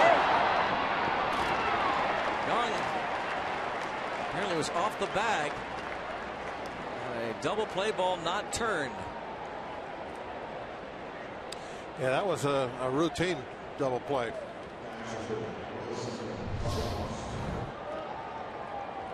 Nice and firm. Greg, do you think if he would have just threw the ball to first base, they would have get? Well, maybe not. Maybe that was a smart move going back for the tag. Yeah, because it definitely was a wide throw. They wouldn't have. Most of the time they'll give you, the neighborhood play, but that I'm sure they would have said no. Throw was wide. That's why you left the back. That was a real smart play, I think, on Gunk's part to go back and make sure you got give up the double play, go for the tag. And again, you think back at the scoreboard. Who's winning, who's losing. You're up by 3. Make sure you get an out. You don't have to do anything special on defense. Just get an out on every play. So guys that are behind that end up having to come up with a really good defensive play to try and do something special to get off the field because they're already behind.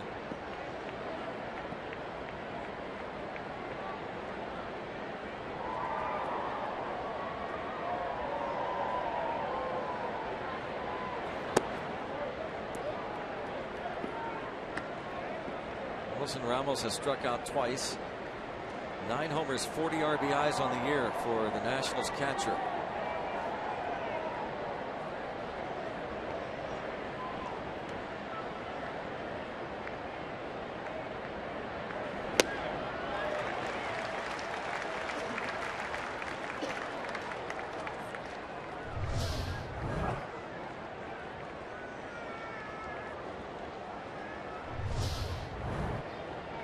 Liriano. Slider's untouched all night, isn't it? Trying to retire Ramos. This is there.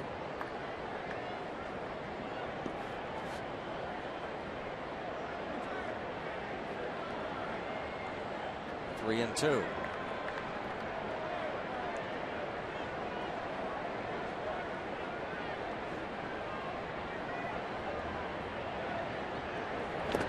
Strikes him out, but foul tip, says the home plate umpire, Gabe Morales. Cervelli's asking why he didn't check with the first base umpire. Did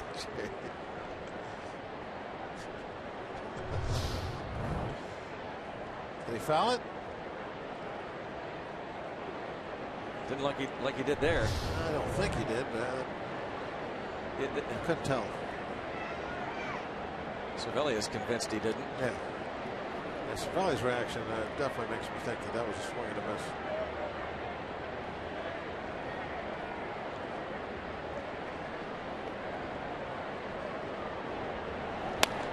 Bouncing ball. They'll get 1. And 2. Walker had to make the stretch on the throw, and they turn the double play. 4-1 Pirates.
Double play turn there by Gong, Walker, and Alvarez. Ramos,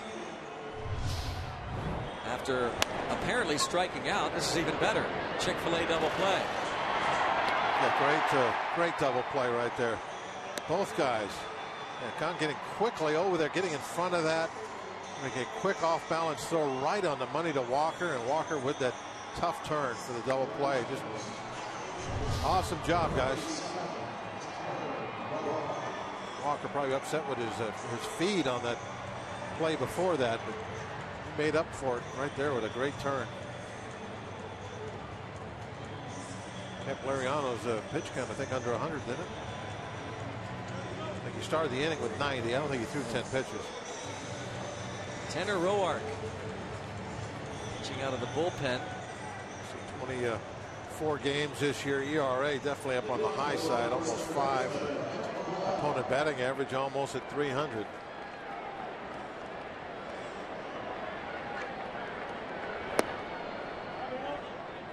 You know, Greg, watching Kung play this year, I thought, wow, he could be at least an above average defensive third baseman. Really like what I've seen of him over there. Not so sure about the shortstop position, but seeing him play innings like the last one makes me, start kind of thinking, well, I might have, might be wrong. Maybe that gives the instincts he showed on that one ball to not go after the double play, come back, make the tag, get the sure out. I mean, that's good. That's his instinctive baseball right there. Don't you think really the only issue probably is just limited range? Well, and that's the second play, where he did a good job of going into that hole, and it didn't have to backhand that ball. Was quick enough to actually get over in front of it, and make that nice quick feed. Well, maybe a lot of that is learning his pitching staff, learning the hitters, what they do now. A lot of people will tell you the range is mostly positioning before the ball's ever even thrown. And I think you could say a Clint Barmas type. Barmas is more a guy that positions himself. For me, I know he's a good third baseman. The jury's out about the shortstop position. But after seeing innings, if I see more innings like that last one, then I know which way I'm going to sway to vote. But that was an impressive inning. I really like that. Yeah, good job.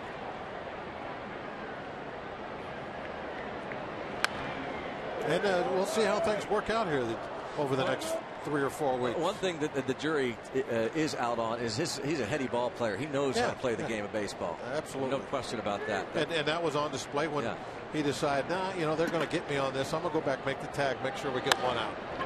Brett Morrell rolls it to second. Morrell 1 for 3. Coming up tonight on Inside Pirates Baseball, we're looking back at the best stories from the first half of the Pirates 2015 season. Relive the most memorable moments, inside stories, and top plays of the season on the best of Inside Pirates Baseball. Presented by Allegheny Health Network tonight after postgame on Root Sports. Mariano.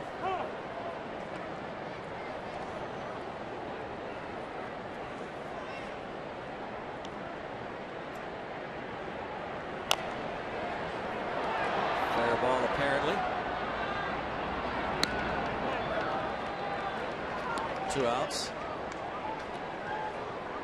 Is Liriano okay? I wonder if Liriano thought that ball hit his foot. Well, the way he's acting, either he's acting like maybe something hit his foot.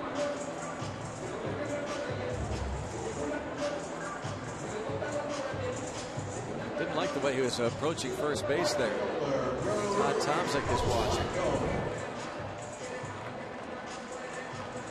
No, it didn't come close to his foot, but he looked back at something. I think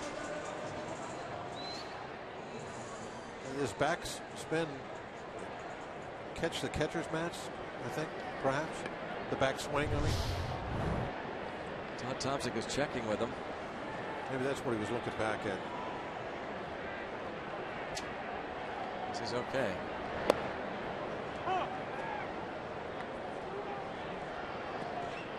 He checks out the dirt around the infield a lot. And maybe that's what he was doing. A lot of times you'll see after a pitch he'll stare at the dirt. Maybe he was doing that there up the first baseline. Yeah. Man of the earth. Yes. And now Todd Tomczyk talking to Ray Searage.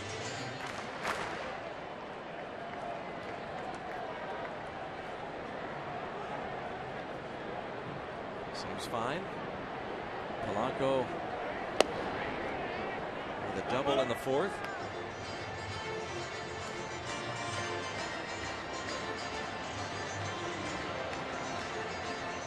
2 fly ball outs to center and then the double to left center field.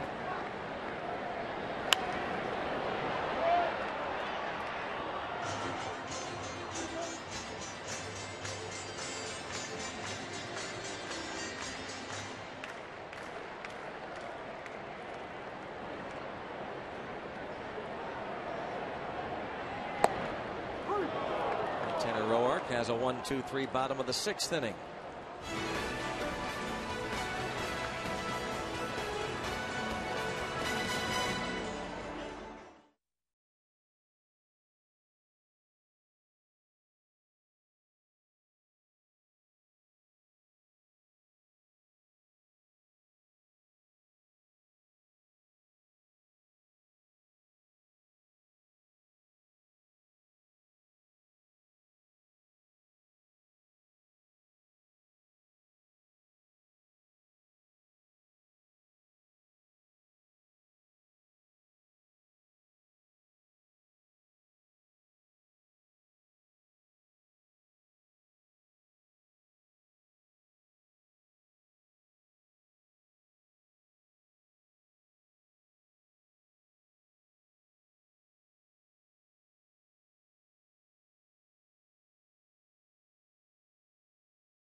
It's Baseball on Root Sports is brought to you by Allegheny Health Network.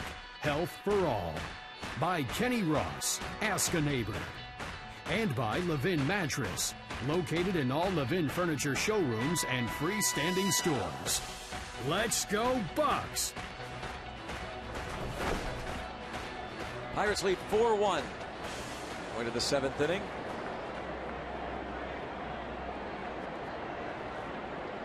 Clint Robinson.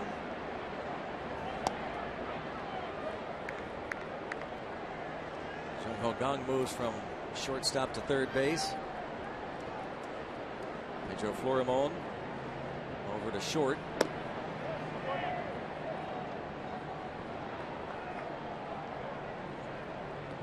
Robinson has walked and scored the only run for the Nationals.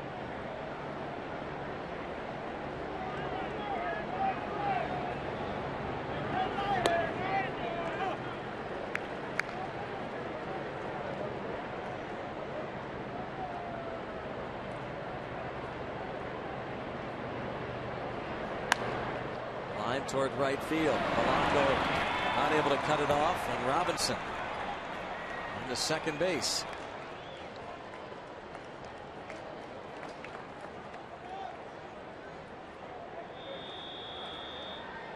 That was a call to see if Hughes is ready. One of the few sliders tonight. I think it swung and missed. It's going to be it. The hurdle is going to go to Hughes. Mariano will go 6+.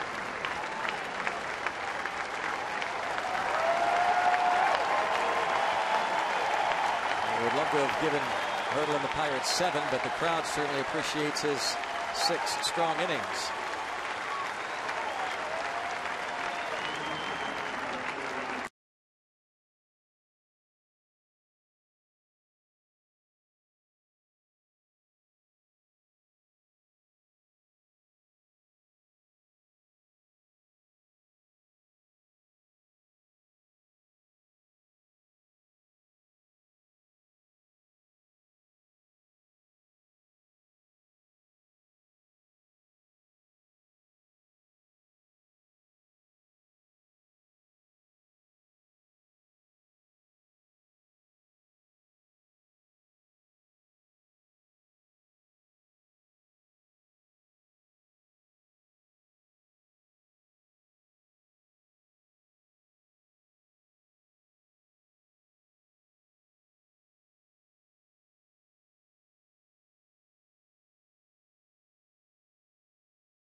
weight. Scratched his last start because the stiff neck. Looked strong tonight. 6+ with 11 strikeouts and only 3 hits. Walked 3. The run came in on a wild pitch in the 5th inning. They had 23 swings and misses tonight, Rick.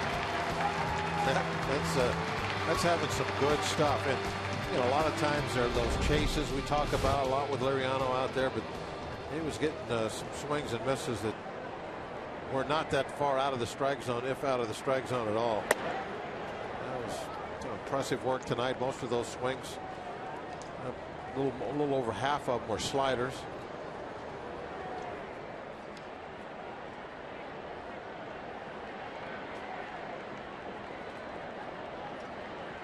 Nine of his 11 strikeouts came with sliders on strike 3.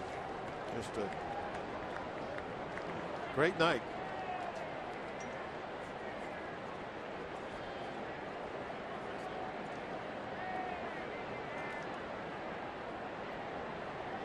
It's up to the Pirates bullpen.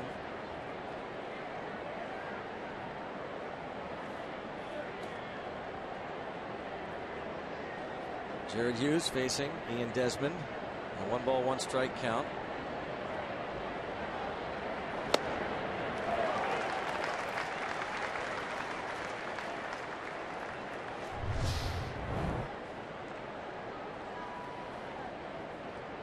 Movement there on that pitch from Hughes.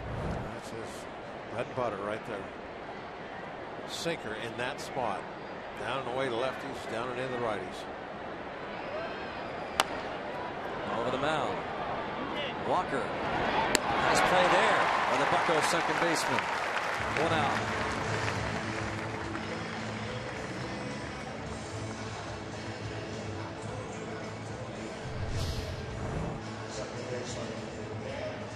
Walker able to get to the other side of that baseball. So they kind of have a little bit of momentum going some other direction other than toward the third baseline. Can't round that off too much. You don't have enough time, but he did get to the other side of the baseball.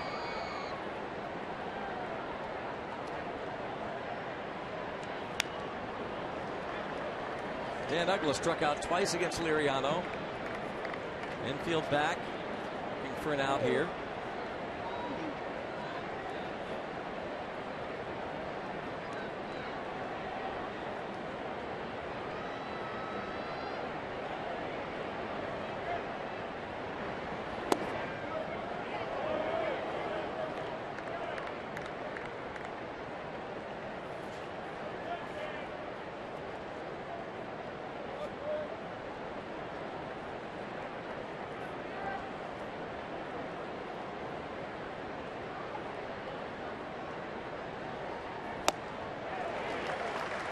Two. There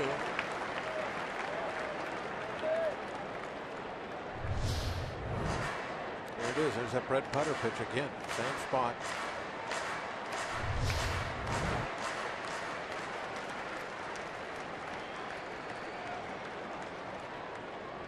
Cervelli wants it again. He was missed quite a bit that time.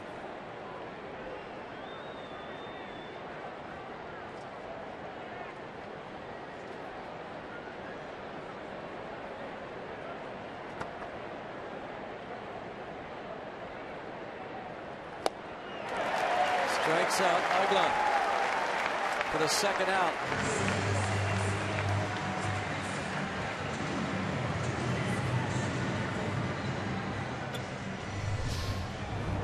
Just keep the ball down by the knees and let it move.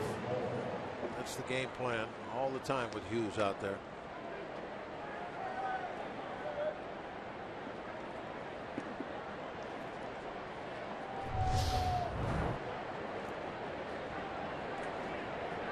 Tyler Moore walked twice against Liriano.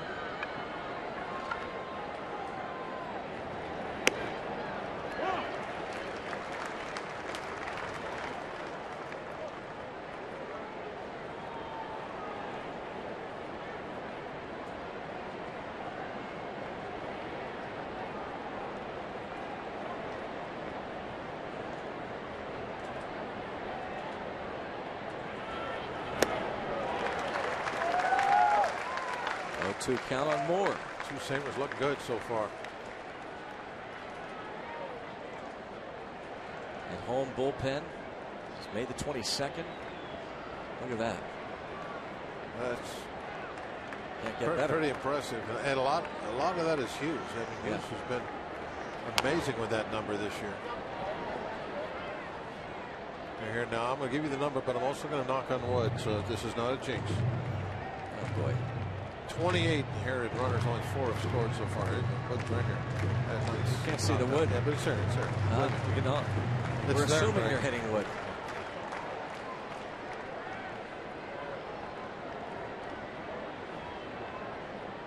Billy will tell you this is made out of solid fiberboard. Third base. Gone to first. Jared Hughes. Stranded another one. Seventh inning stretch time here at PNC Park. Jared Hughes comes in and gets 3 outs. There's Billy. Yep. Our carpenter. Yep.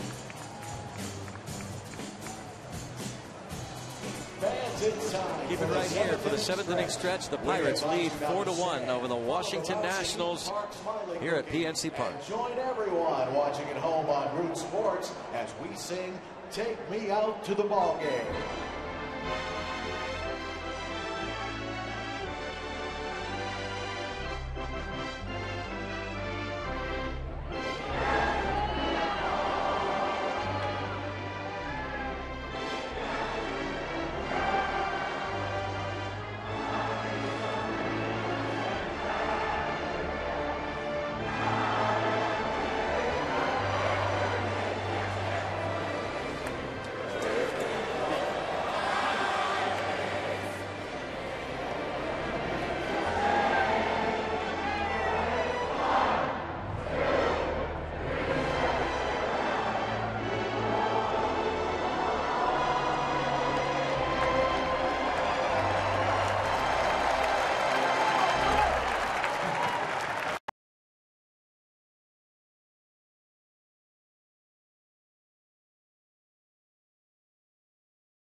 Shots from our Allegheny Health Network Supermo. Pittsburgh leading 4-1. We're to the bottom of the 7th inning.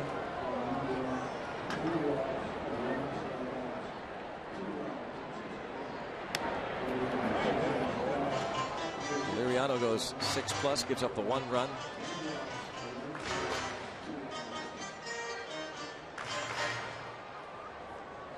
Second inning for Roark. Jared Hughes retires each man he faces. And that is off the glove of the first baseman. Moore into right. Walker will head to second. And the throw will not get him. He's at second, leading off the bottom of the 7th.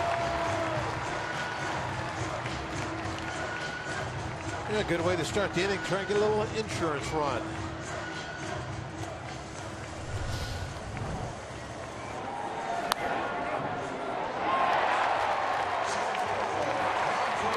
Did everything he could to try and get in front of that ball.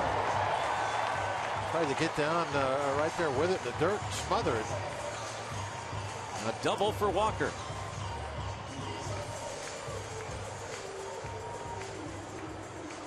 Neil, hurrying there, was thinking that might be a play on him, but the throw ended up going quite a bit wide of the bag, so he could kind of cruise in the second. We can find a way to get Neil home now.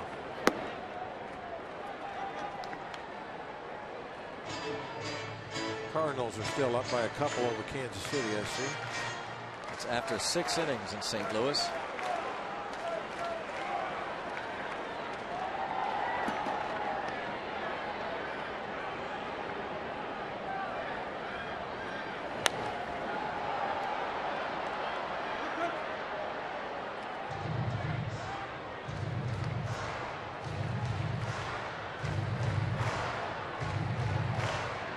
McCutchen singled and scored in the first.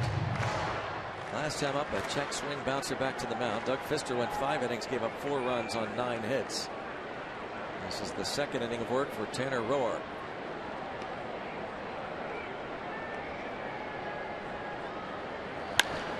Hit well to center field. Back is Taylor. Clear the deck for Andrew McCutchen. A 2-run homer. Cannonball coming. His 13th. Now it's 6-1. That was a no-doubter about halfway up the center field bleachers. What a blast. Let's put down a little payment for some insurance. Get 2 more. Don't you love the game of baseball, Greg? You know, you lose 2 out of 3 and you're kind of feeling a little down coming off the road. Come home. Oh, you come home and you get the great crowd. Yep. Offense comes alive, puts 6 runs already up on the board. Or not already, but to this point. It's a completely different feel for this team right now. It's just when you're playing another game every single day, you got to learn how to turn the page and move on. And even then, we talked about this when we were scuffling a little bit in Milwaukee. You got to turn the page from the good stuff, too. That's right. We had that great series against the Cardinals. Didn't help us in Milwaukee. Look at that ball. 21 career homers against the Nationals. Look how far that one went.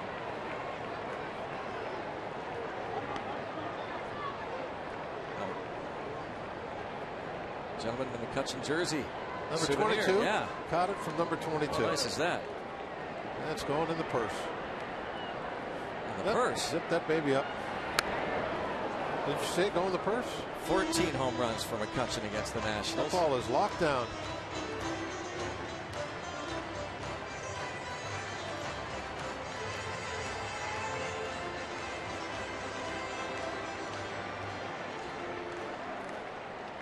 Love's hitting against the Nats. Hey, the Nats always have had some pretty darn good pitching also. Yeah. If you got a team you hit well against, that's saying something against the Nationals.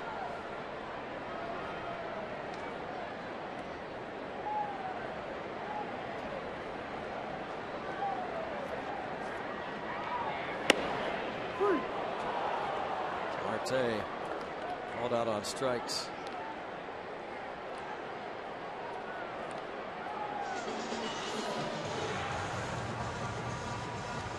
And Marte had a beef. That ball, like it was maybe a little inside. Anytime you see the catcher move his glove this much, look at that. See how the catcher brought the ball down? To me, that's him telling you that wasn't a strike, because I had to move my glove like 4 inches just to make it look like I caught it in the strike zone.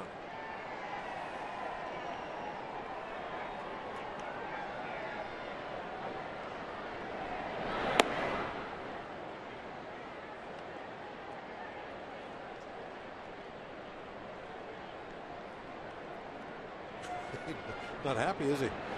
Still looking out there.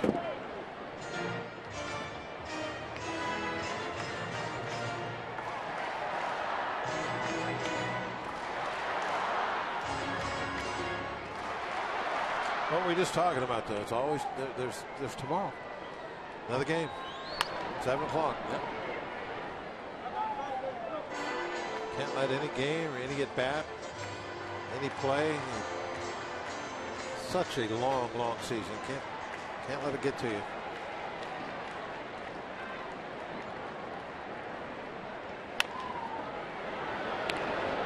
Espinosa.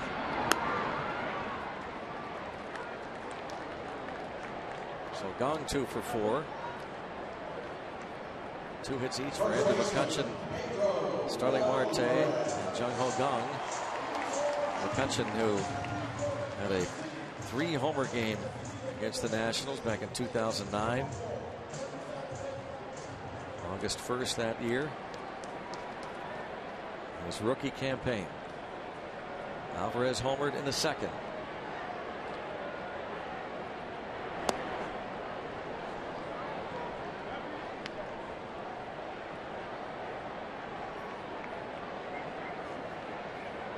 We'll see what Aramis Ramirez is able to bring. Coming back to Pittsburgh. Expects to be in the lineup on Saturday. A lot of career home runs here at PNC Park.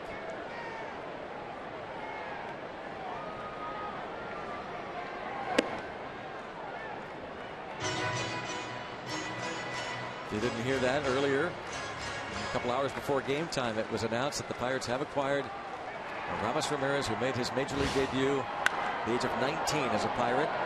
Ball hit hard, but the right side of the infield takes care of Pedro Alvarez. Andrew McCutchen took care of Tanner Roark with his 13th home run, 6-1 Bucks.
By the authority of the Pittsburgh Pirates and may not be reproduced or retransmitted in any form.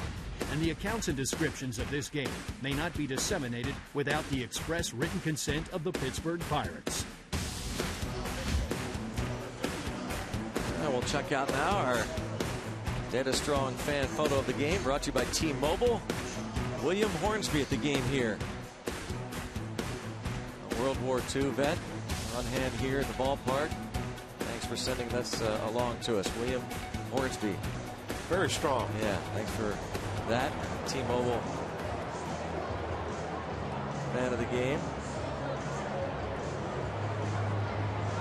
That's the gentleman. That's the guy that's got the home run. Yeah. Maybe that ball's coming out of the purse. Yeah. They're going to negotiate something here. Was that a significant home run? It was his 13th of the year. Wow. Okay. I'm talking about like a career number or something like that. His 20th this year at PNC Park. His 9th in 21 career games against the Nationals. Now that is the in terms of the run, it is the 600th run of his career. It looks like they're trying to do some kind of paperwork, maybe make a deal to get that ball back. See, 600 club. Andrew McCutchen.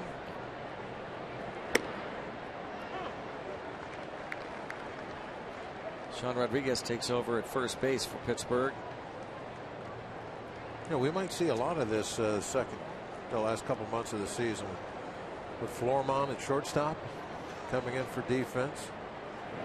Antonio Bastardo now the new pitcher. Hughes pitched a scoreless 7th. You know what I mean? The situation, the way it is with Mercer being out.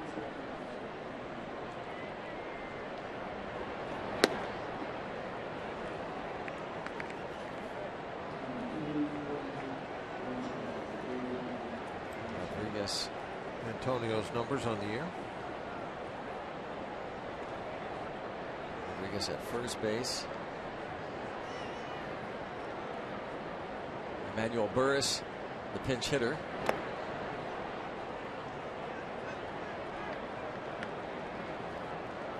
Recently back up from the minor leagues, the Washington, D.C. native.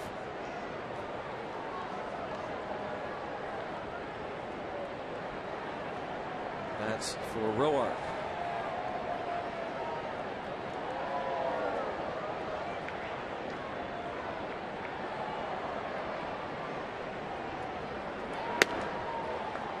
And ahead 6-1.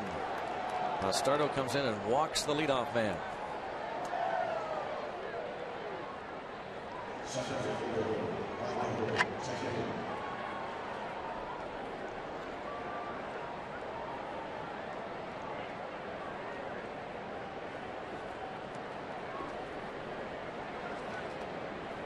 There's Michael Taylor.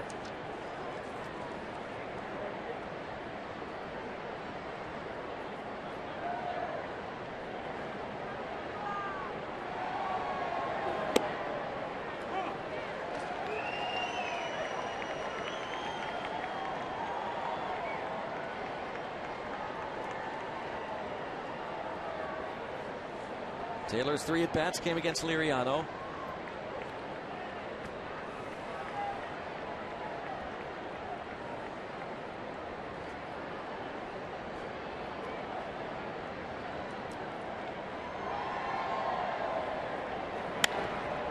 And to left field, Marte for the first out.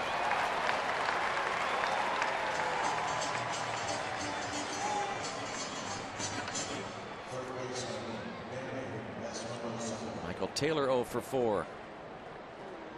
Bastardo will face Danny Espinosa.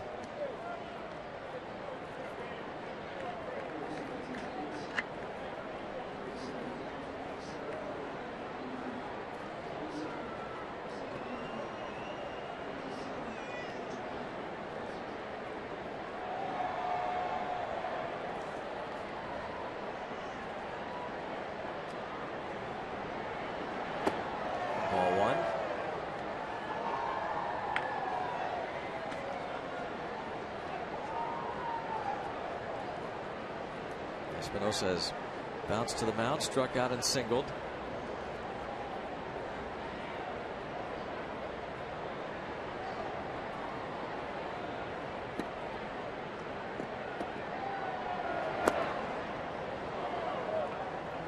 Just missed 2-0.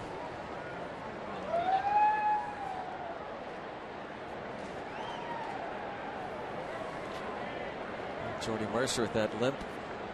Has a knee brace on. He's hoping. Not moving around too good, is he? Hoping he's not going to be out that long. At least he's moving around. He's hoping to get back maybe sooner than was anticipated. You know, the guys used to pitch with those things on. I wonder why that doesn't happen anymore. Cervelli out to talk with Bastardo here. Nissan Road ahead. Tomorrow night it is Jeff Locke for the Bucks against Max Scherzer. Saturday night A.J. Burnett opposes Gio Gonzalez, and Sunday afternoon Garrett Cole against Joe Ross. Looking forward to seeing Scherzer again after that no-hitter that he threw. Kind of compare his stuff. See if there's been any fall off since the last time we saw him. And Locke, he's been doing a great job lately. So might be able to pitch right with him.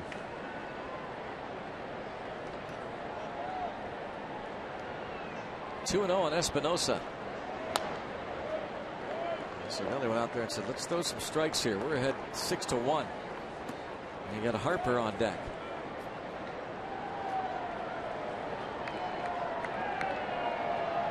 You put this man on, that guy on deck can get the Nats right back in it.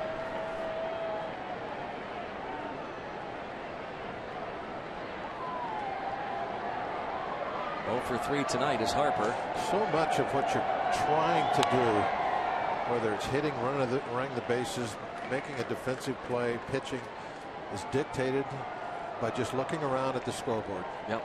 You know, it's saying, are you winning, losing, by how much, what inning is it? And that will answer a lot of your questions about what should I do in this scenario. You know, how big of a piece of the strike zone do I try to get with this first pitch to this guy? Well, it's 6-1 late. Better go for a big piece. Excuse me, I just want to get ahead and I don't want to walk anybody. I mean, that's job one.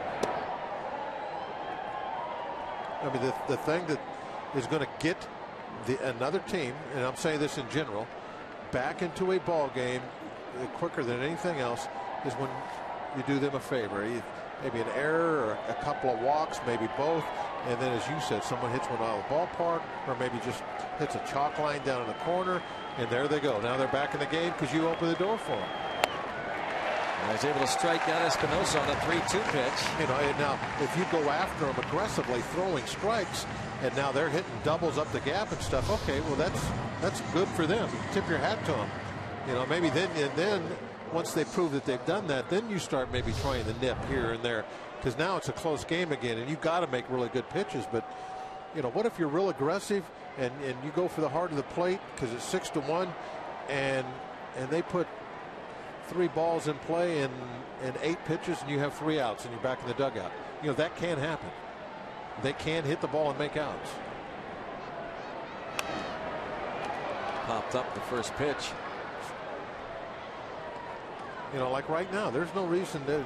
Okay, you have a possible league MVP at the plate, one of the most dangerous hitters in the league in Harper. He can hit the ball in the river, but here it's 6-1. There's no reason to be shy about throwing him strikes here, because he also can, and he almost just did it, pop one up in the infield, and the inning's over. He can do that too.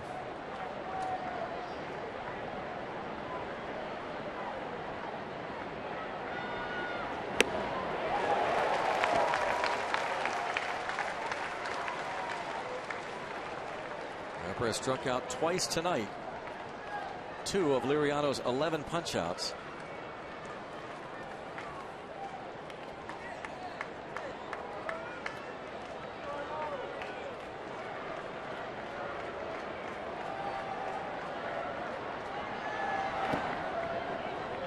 Cervelli block, 1-2. You know, I can understand that pitch. 0-2, yeah.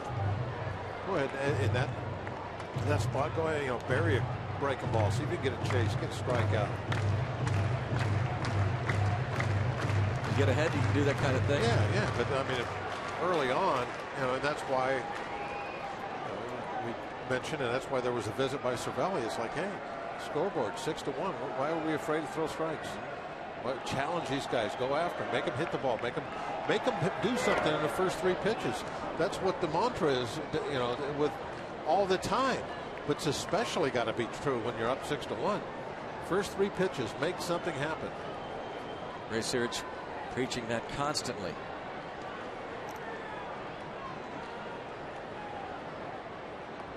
The other thing too that comes into play the day of the pitch, now that we're in the era of the pitch count, the more pitches you throw, if you're best starter, that takes you out of maybe a game tomorrow. Yeah. Line to right, and a base hit for Harper.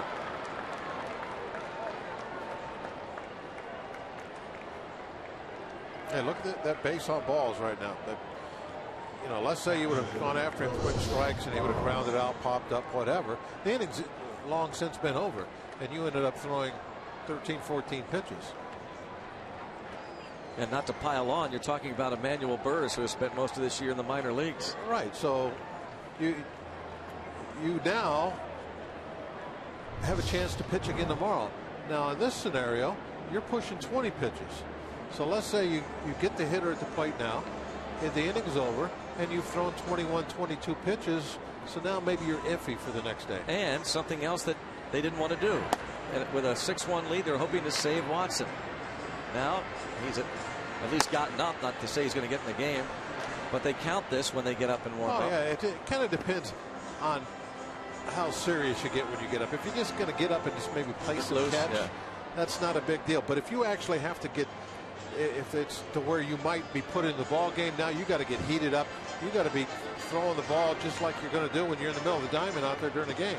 So that counts as, it should count kind of like as an appearance almost.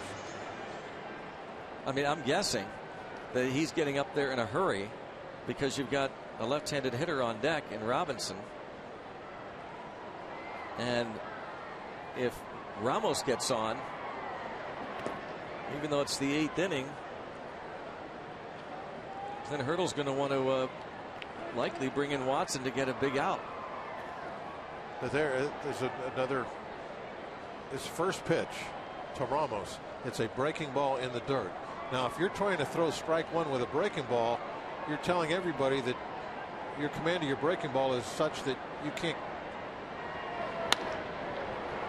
get it there on the fly.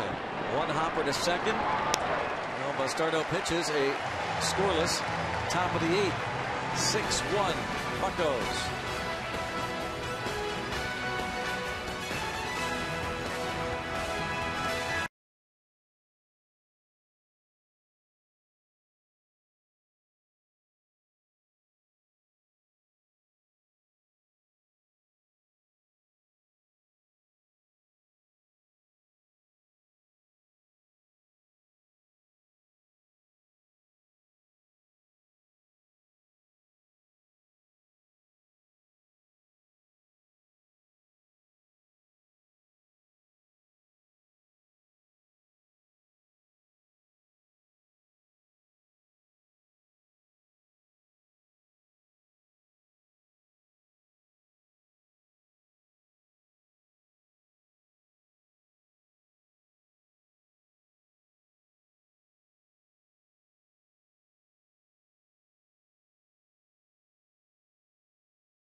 Fans get one of these Raise It t-shirts. Compliments of FedEx Ground.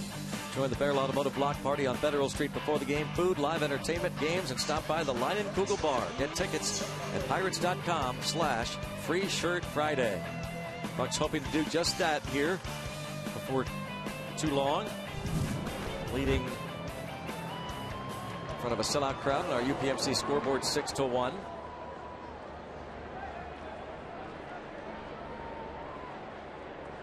Jeff Locke tomorrow night against Max Scherzer. Here is Abel de los Santos. Rookie making his 2nd appearance.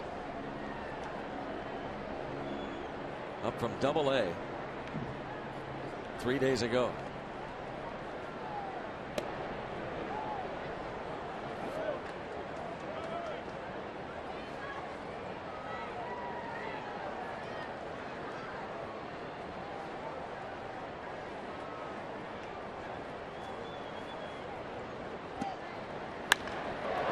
To center field, toward the wall. Vitabella pushes. Francisco Cervelli with his 5th.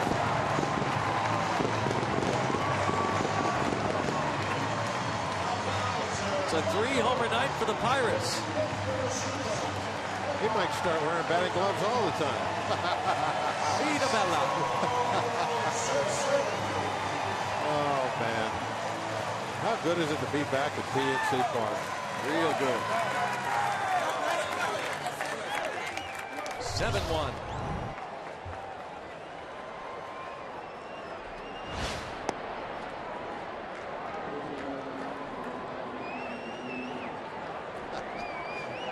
AJ head Burnett. hair. Yeah. Yep.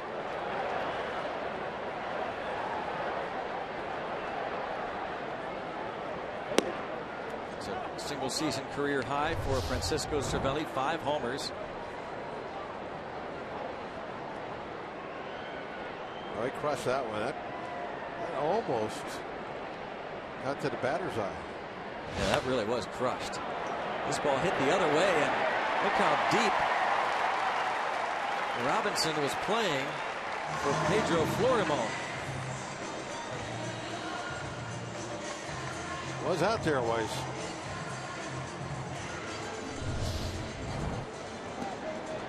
It's the home run. It was crushed. Watch where this one lands. Way back on the letters.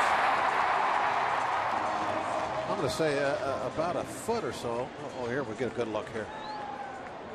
Yeah, way back. Yeah. Allegheny Health Network Super Bowl showed that one almost hit it on the fly.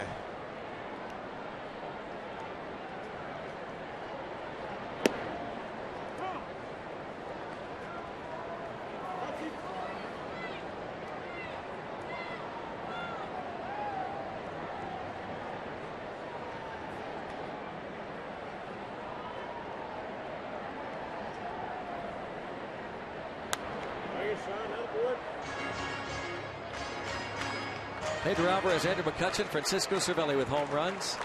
Sean Rodriguez, his first at bat. 13 for Alvarez and McCutchen, 5 for Cervelli now.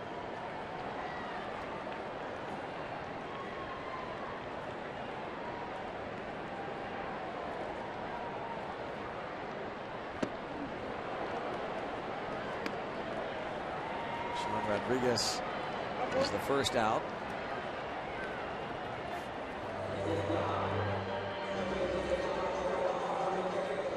What a pickup. He was acquired from the Yankees by the Pirates this offseason in November, sending lefty Justin Wilson. Pirates felt like he was due to have a healthy year, marred by injuries over parts of 7 seasons with the Yankees. He would be a good offensive player behind the plate, certainly strong defensively. Even the Pirates pleasantly surprised, however, by what Cervelli has done with the bat.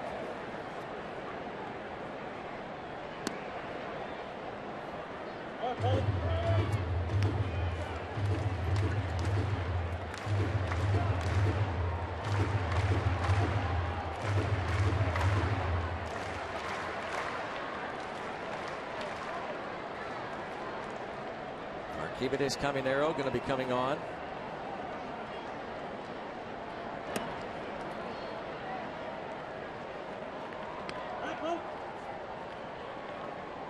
Polanco doubled in the 4th. Doug Fister on the hook in this one. Gave up 4 in 5 innings on 9 hits.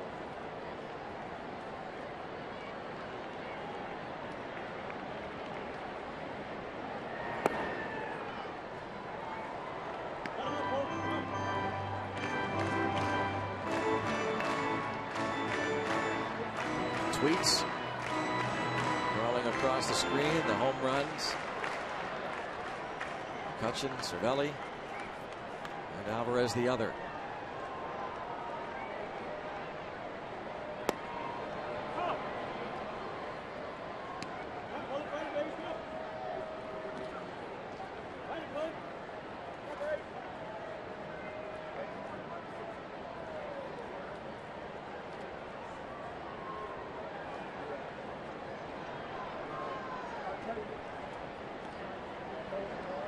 De Los Santos, second appearance in the big leagues, has given up a home run, a base hit. He struck out Rodriguez, now faces Polanco, 22-year-old out of the Dominican, Abel De Los Santos, acquired in a deal this winter from the Rangers for Ross Detweiler.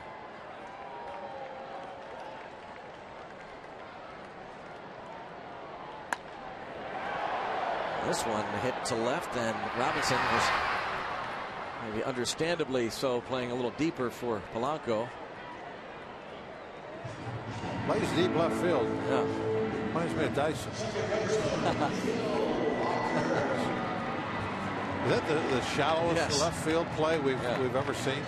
Kansas City? Yeah. Wow. What a contrast between where Dyson plays and where Robinson plays. They wouldn't be within 50 feet of each other.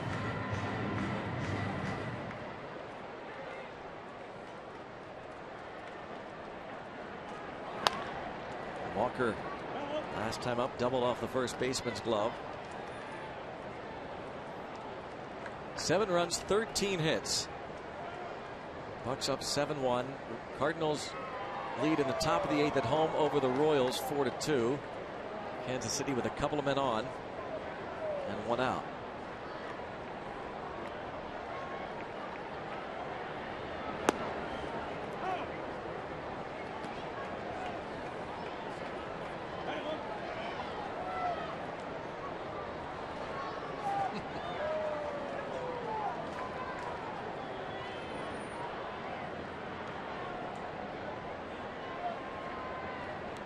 Probably likes to socialize in that dugout, doesn't he? He is a very outgoing personality. Good to have for a catcher. Good to have this too. The home run, his 5th of the year. Bucks coasting now 7-1.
Night.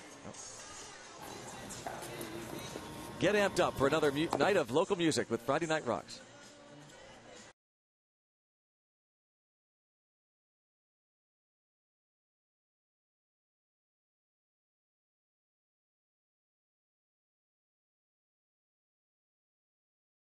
Local music with Friday Night Rocks.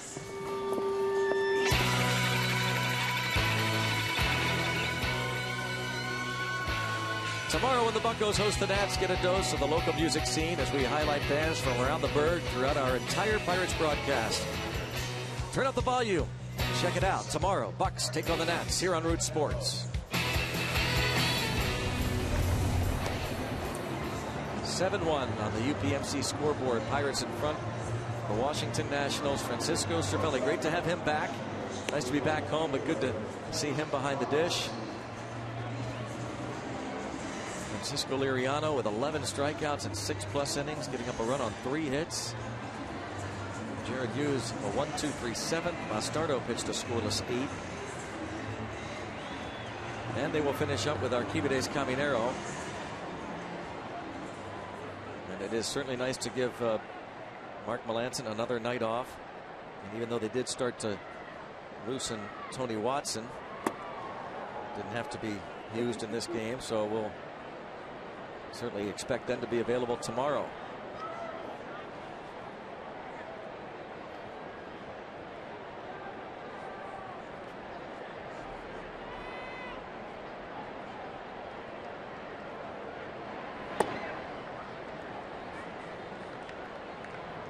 Two 2-0 on Robinson.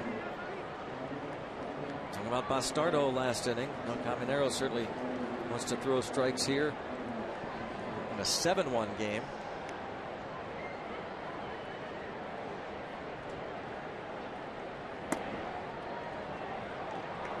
he falls behind 3-0. Mark Melancon on the bench in the bullpen. 4 pitches. A walk to Clint Robinson.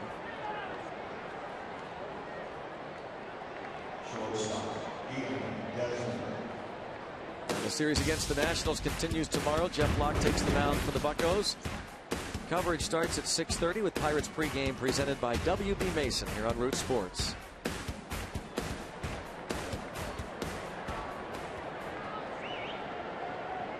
Ian Desmond, 1 out of 3. Ball 1.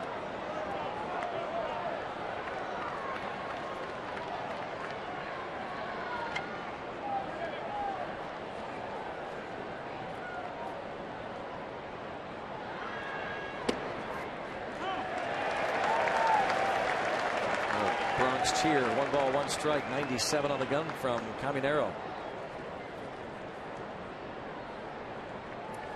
And the last thing anybody wants, fans included,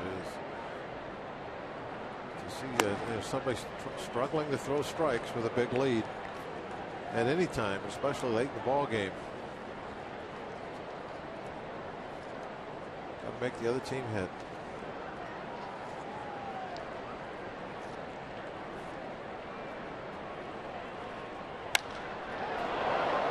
McCutchen will just turn and watch and see how far this one leaves.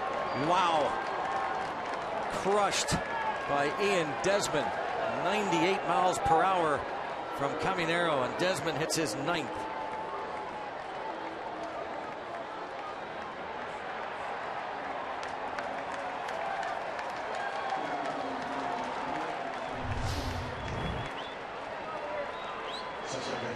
Right there down the middle. I was waiting. I wanted to see where the location was. I was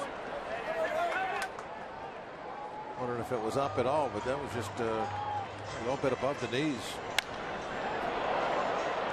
McCutchen barely moved. Greg, I'd almost rather see that though than a couple of walks. Yeah. Because that basically is not going to happen very often. But if you walk a couple of guys, that's what leads to problems. And a milestone home run for Desmond, is 100th of his career. You know, we talk about this. It seems like a lot with Caminero out there. That why doesn't that fastball play as quick as the speed gun says it's going? There are times, not always, but there are times where that 97 to 100 mile an hour fastball gets turned around and hit a lot harder than you would ever think it would.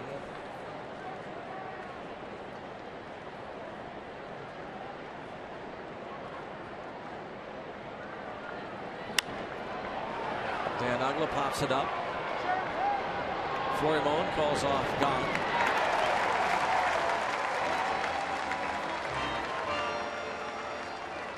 Ball was hit well enough that McCutchen didn't really have to move. He could just turn and watch and see how far it would go. Way back. Got in the last row. That was almost out of the Riverwalk.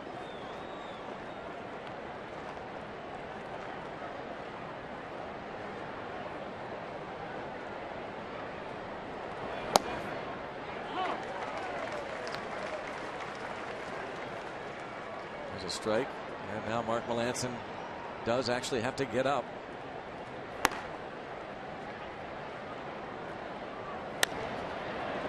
To left field, Marte. 2 outs. Now they'll get up. Now that pitch was an example of what we're talking about making outs. Right.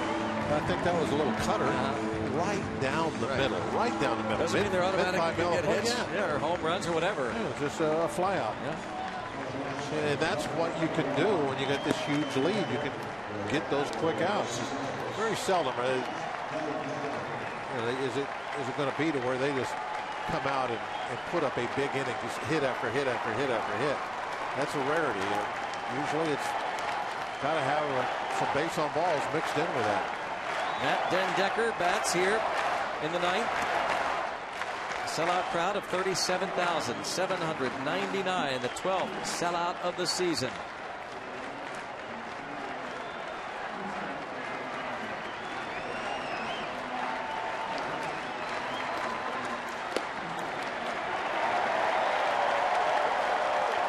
One ball, one strike. Andrew McCutchen, part of this 13-hit attack. He and Francisco Cervelli. Alvarez with home runs.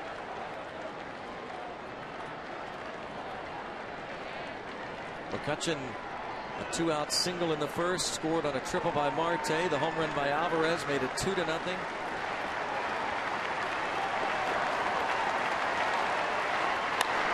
Line, oh, just over the head of Neil Walker.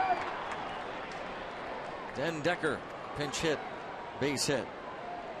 Yeah, this ball's on the outside corner, Greg, at 97 miles an hour. And the hitter goes out and hooks it on a line. It's just one of the oddest things I've ever seen. Yep. Now watch this. Outside corner, 97 miles an hour. How's that happen? And the hitter goes out and hooks that ball on a line in the right field.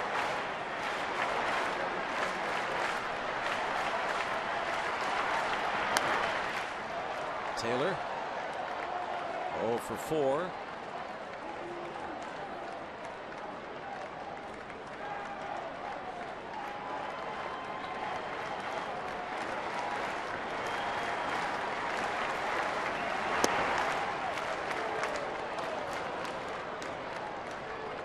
That's one of the best sliders I've seen him throw. That had good separation on the velocity from the fastball. Had a nice break to it.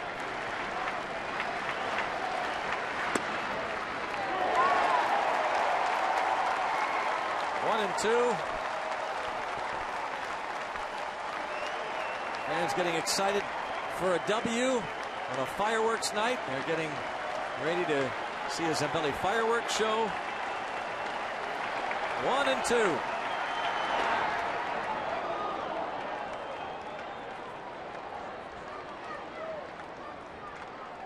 2. Two balls, two strikes.